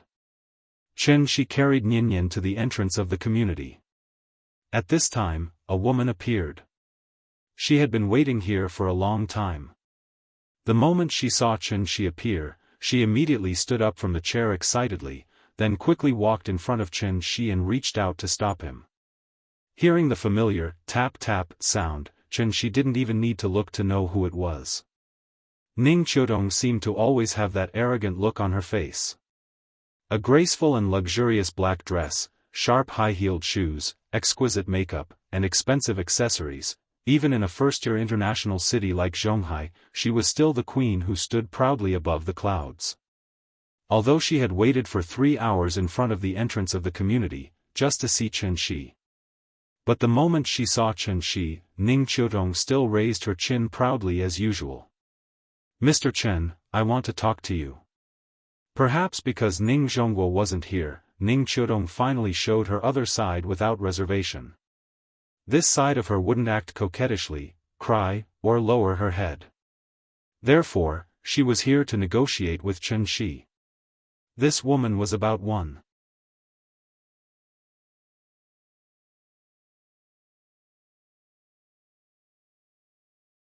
I admit that it was my mistake. In the future, I'll edit it again and make it as detailed as possible. I'll also make up a better reason. If some of my more fragile friends can't take it and are poisoned to death, please silently click X. Because I'm rushing to update every day, I really don't have time to come back and fix it. If I accidentally poisoned you, I'm sorry, I'm very sorry. Also, I don't even know who you are, so you don't have to come and tell me when you give up. If you insist on making your existence known to me, or even to the point where I feel uncomfortable, then I can only write a chapter and send you away. Above summary.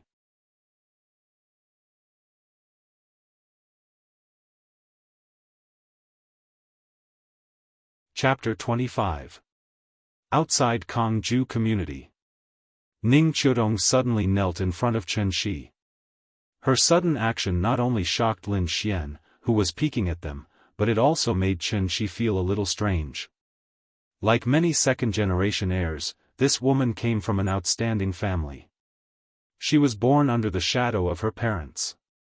Coupled with her outstanding ability, no matter how much effort she put in, her peers could not catch up with her growth. They could only follow her from afar and watch her fly higher and higher like a divine bird. This gave her an innate sense of superiority. Superiority was actually a manifestation of excessive self-awareness. Therefore, when Ning Qiudong believed that Chen Shi was a liar in the hospital, no matter what Chen Shi did next, she would think that Chen Shi was setting up a trap to continue deceiving her. It was normal to have this kind of thinking. After all, there were so many medical scammers. Their serial tricks often deceived people until they could not come back to their senses. Ning Qiudong's mistake was that she only believed in her own judgment. When she made up her mind, she did not even want to verify it. She firmly believed that Chen Shi was a liar. Ning Zhonghua did not believe Chen Shi either, but he would at least verify it to see if the medicine Chen Shi bought for him was effective. Chen Shi looked at Ning Qiudong with some surprise. He did not expect that this arrogant woman would use this kind of method to beg for his forgiveness. However, Chen Shi did not intend to forgive her. If apologies were useful, why would he need the police? So Chen Shi no longer paid attention to her and walked past her. Ning Qiudong knelt on the ground with a miserable expression. She begged, "You are also a father. I hope you can understand my feelings as a daughter. I was arrogant and ignorant. I did not know the immensity of heaven and earth. I sincerely apologize to you. Please don't vent your anger on my father because of me. If my father is seriously ill because of me, I really don't know how to continue living in this world. I beg you, please save my father." Ning Qiudong's tears flowed as she kowtowed. Perhaps touched by Ning Qiudong's words, Chen Shi glanced at the little fellow sleeping peacefully in his arms and finally stopped. He sighed and turned to look at Ning Qiudong. Ning Qiudong seemed to have noticed something. She knelt on the ground and slowly raised her head. That miserable and helpless expression really made people's hearts tighten. Her delicate makeup looked a little ridiculous because of her tears. A faint black line ran from her eyes to her chin. It was the trace of her tears. When she saw Chen Shi turn around, the expression on her face immediately became excited. It was as if a drowning person had finally grasped onto the last life-saving straw. Perhaps she noticed that Chen Shi's attitude was a little loose.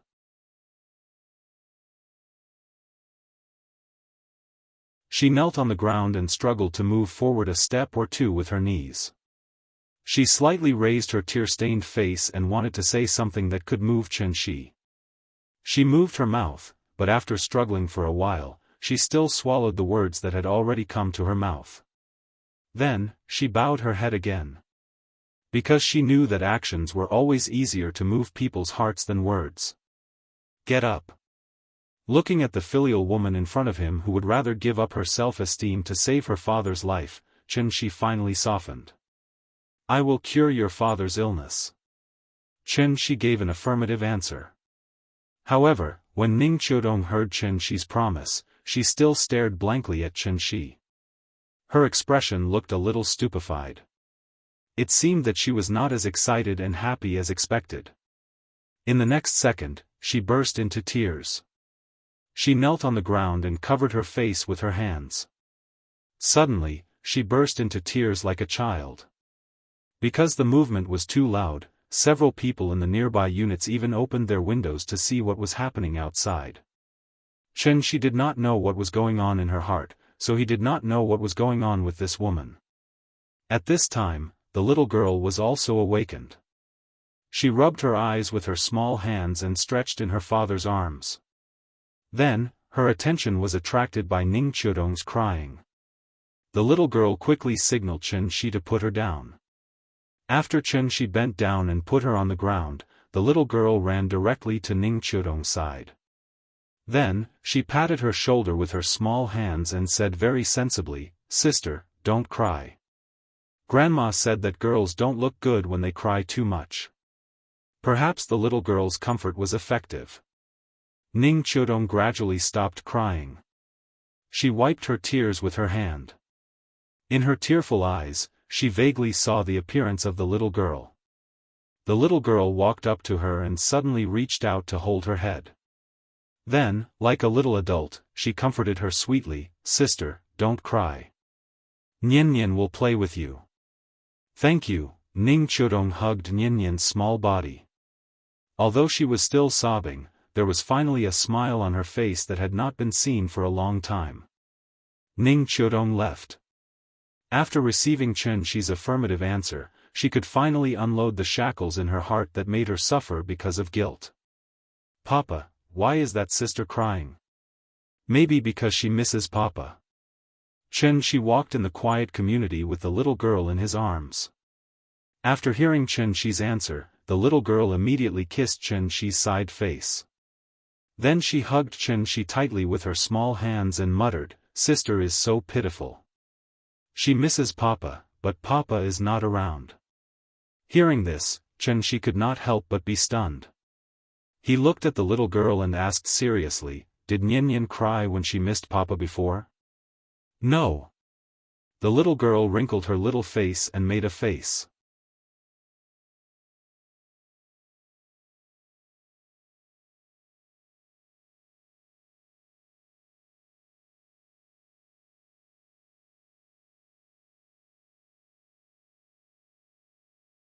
The other person roughly determined the exact location of the incident with the restaurant manager's description.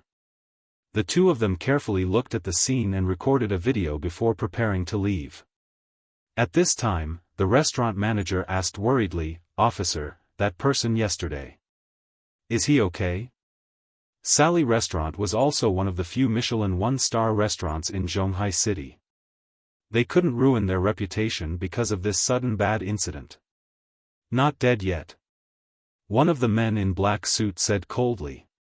The two men then left, leaving the restaurant manager standing alone on the balcony in a daze. "Not dead yet?" The restaurant manager looked at the backs of the two men in a daze.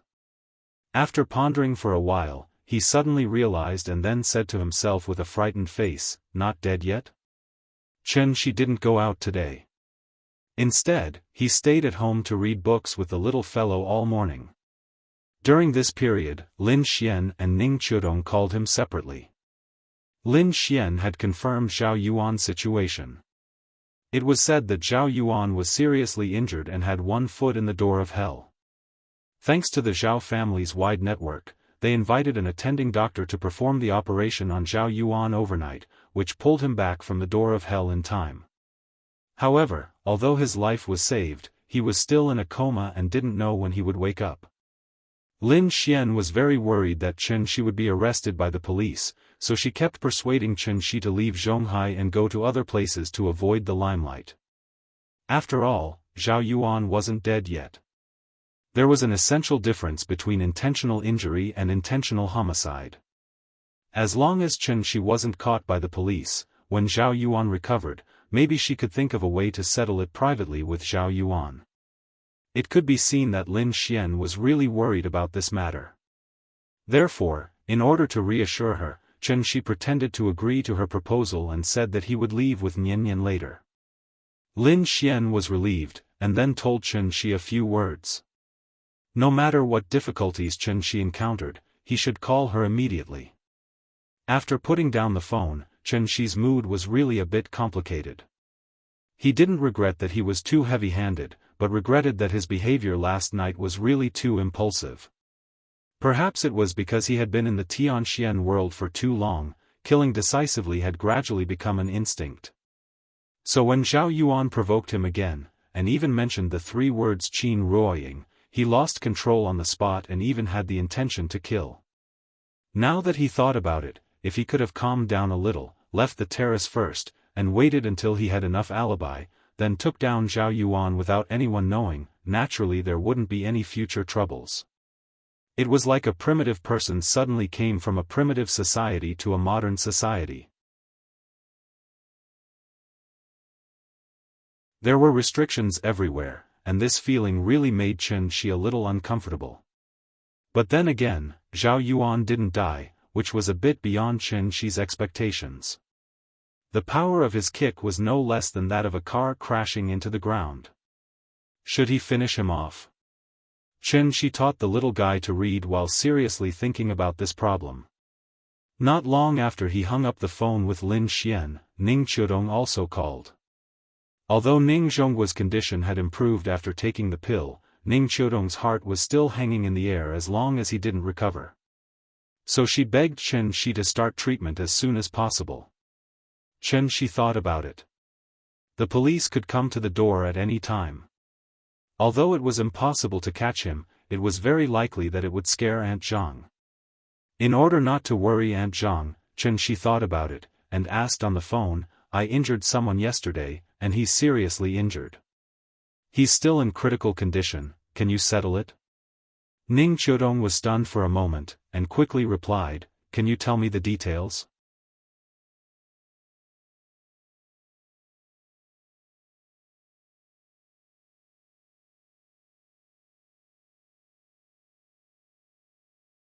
It was still on TV just now. Ning Qiudong took a glass of water to Ning Zhongguo. After handing the glass to him, she said seriously, "Dad, don't tease me. Now is not the time to joke." Ning Zhongguo took the glass and drank a mouthful of water. Then he looked at his daughter and asked with a smile, "I received a call in the morning. Xianxia injured Zhao Yuan, right? And I heard that Zhao Yuan was seriously injured.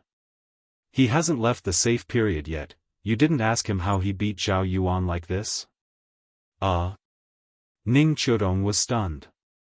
Obviously, she didn't understand why Ning Zhongguo's focus was on this.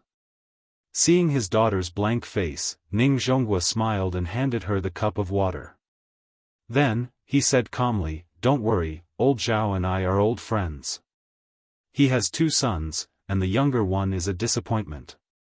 Now that he has been taught a lesson, it is a good thing." Speaking of this, Ning Zhongguo paused and glanced at Ning Qiudong before continuing, "Qiudong, since Xianxia has promised you that he will save your father again, then you should be considered to have buried the hatchet, right?" I guess so." Ning Qiudong's expression was a little strange at the moment. After hearing Ning Zhongguo's question, a hint of red suddenly appeared on her face. Then, even her earlobes turned red. Ning Zhongguo thought that Ning Qiudong blushed because she knew that Xianxia wasn't a liar. How could he have known that the reason why Xianxia would bury the hatchet and make a move again was because his daughter had knelt down and begged for this opportunity? "Since Xianxia doesn't care about your previous behavior, then from today onwards, Xianxia is our Ning family's guest of honor. You have to be on good terms with him in the future, understand?" "Yes. Go. Give Xianxia a call and tell him that the matter has been resolved." Ning Qiudong nodded and then left the room. As she walked, she couldn't help but think of the scene from last night. My reputation has been ruined. I must warn him not to tell anyone. Thinking of how she had knelt in front of Xianxia made her feel inexplicably ashamed. After Ning Qiudong left, Ning Zhongguo put down the book in his hand and turned to pick up the document on the bedside table with some difficulty. He looked at the document and muttered to himself, "Missing for 5 years? Zhonghai People's Hospital, ICU Intensive Care Unit." Zhao Yuan was lying on the hospital bed with an oxygen mask over his mouth. He hadn't woken up since last night. Next to his bed sat a noblewoman who looked to be in her 30s or 40s. The noblewoman looked at her unconscious son in front of her, and her heart ached. At this moment, the door of the ward opened.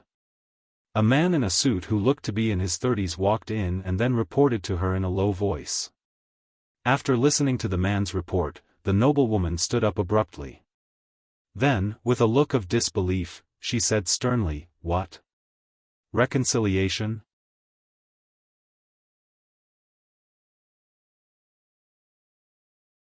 "Yes, The boss said that President Ning of Zhonghai Yuanyang came forward to be the mediator and brought a contract of 100 million yuan as an apology, so he couldn't refuse. Couldn't refuse? The woman was furious.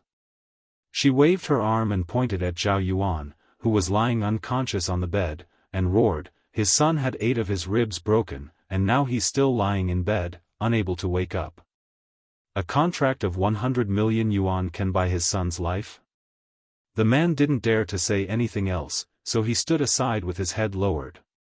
That old bastard really didn't treat Yuan heir as his own. The woman's full chest heaved up and down. It seemed that she was really angry. After venting for a while, the woman controlled her emotions and said coldly, "Go back and tell Zhao Yilang that as a father, he doesn't care about his son's life or death, but as a mother, I can't ignore it. Just because he didn't pursue the matter doesn't mean that I won't pursue it." Just as she finished speaking, another person walked in from outside the door. That person looked a little similar to Zhao Yuan, but he was a little older. "Second mother, why are you throwing a tantrum?" When the woman saw who it was, she immediately put on a stern face and shouted with some displeasure, "What are you doing here? I heard that my younger brother was hospitalized. As his older brother, of course I have to come and visit." The person who came was Zhao Yuan's half-brother, Zhao Chen. After hearing his words, the woman didn't reply. She just looked at him coldly.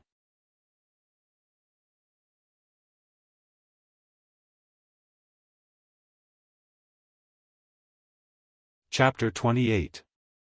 Zhao Yuan's problem was solved. Although he didn't know how Ning Qiudong solved it, Chen Shi was relieved when the police didn't come after waiting for 2 days. Auntie Zhang had been wondering why Chen Shi hadn't gone to work for the past 2 days. Although Chen Shi had temporarily brushed it off, if he continued to stay at home all day taking care of the child, Auntie Zhang would probably still be suspicious.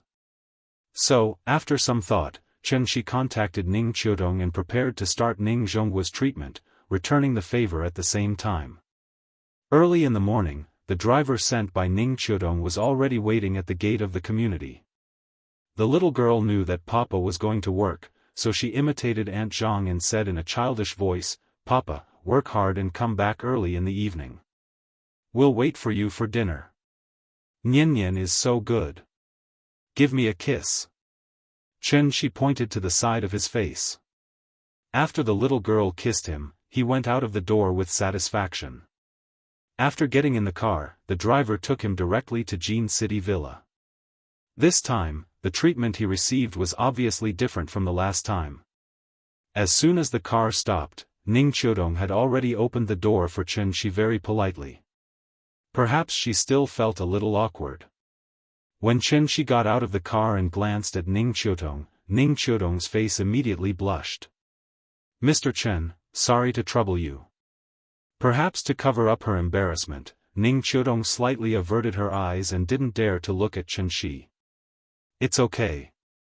Chen Shi nodded and then stepped into the villa again under the lead of Ning Qiudong. Because Ning Zhonghua had just had an operation, he couldn't go downstairs to greet Chen Shi. Ning Qiudong took him directly to Ning Zhongguo's bedroom. "Mr. Chen, I'm sorry.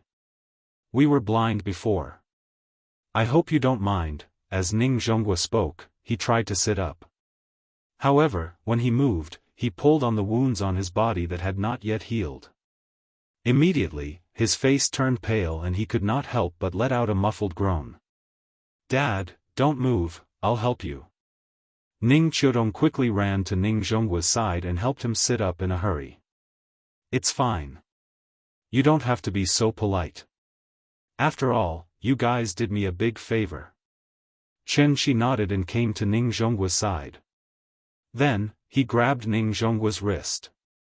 Ning Zhongguo's condition was indeed much better. Although the surgery had triggered the hidden danger in his body ahead of time, because he had taken Chen Shi's energy cultivation pill in time, the hidden danger was under control again.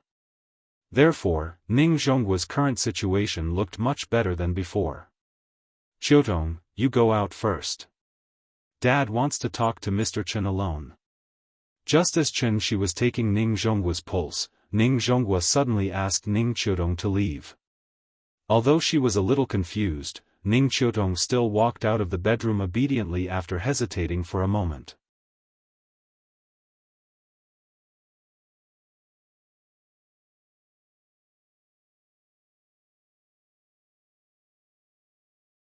In this case, the country issued another order, and the 6 security departments were born. The 6 security departments, a special department under the National Security Department, was a special department set up specifically to target the crimes of martial arts masters. It was also from the day it was born that Wuxia's martial arts world ushered in a nightmare that seemed to never wake up. Under the supervision of the 6 security departments, aristocratic families, sects, and hidden experts, all of them obediently put away their claws, well behaved like domestic kittens, and their every move was firmly controlled by the country. A year later, the crackdown finally ended, and the country's social atmosphere was like a new life after this baptism. The people loudly shouted that the universe was bright and clear, and that the blue sky still existed. However, although the crackdown ended, the 6 security departments, which made Wuxia's martial arts world pale at the mention of them, did not disband. Instead, they went from the dark to the light, and with a shake of their body, they became the current International Wu Lian, and from then on, became a large international organization, and even often held some insignificant martial arts competitions. In the dark, the Wu Lian was still fully responsible for supervising and managing the order of Wuxia's martial arts world, and to prevent the occurrence of chivalrous people breaking the law with martial arts.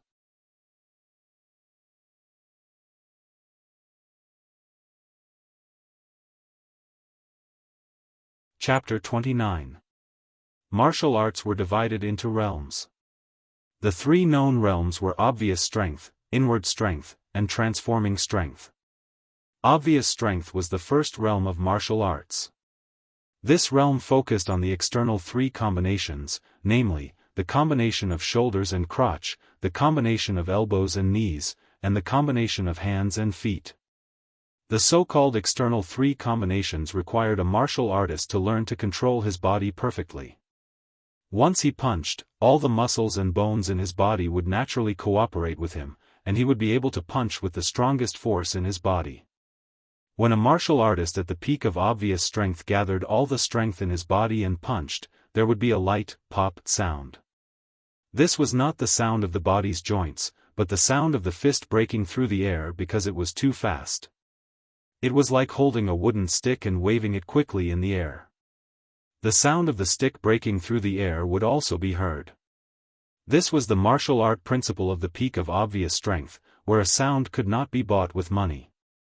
Inward strength was the second realm of martial arts.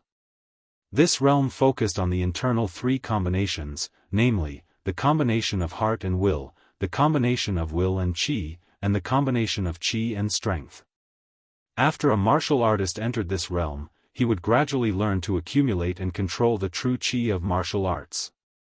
What was true qi? When people exercised, they would produce heat. When they were hot, they would sweat. When they sweated too much, the heat in their body would naturally flow out of their body along with the sweat. This heat would always be discharged out of the body along with the sweat, which contained the true qi that the martial artist had worked hard to cultivate. Therefore, obvious strength required one to learn to control the muscles, bones, skin, and flesh of the whole body, while inward strength required one to learn to control the pores of the whole body. The human body was like a hollow shower, with holes everywhere. Only by blocking these holes and using the body as a container to seal the pores and lock the heat, could one firmly bind the true qi in the body. Therefore, when an inward strength martial artist fought with others, he had to make sure that all the pores of the whole body were closed and only the pores of the hands were opened, so that the true qi would gather at one point. This was the so-called internal 3 combinations, the combination of qi and strength. When he punched, the strength of his whole body, in addition to the instantaneous burst of strength when his true qi surged, would be able to easily punch out a strength that exceeded the limits of his body. The more true qi accumulated, the stronger the strength. This was the essence of inward strength.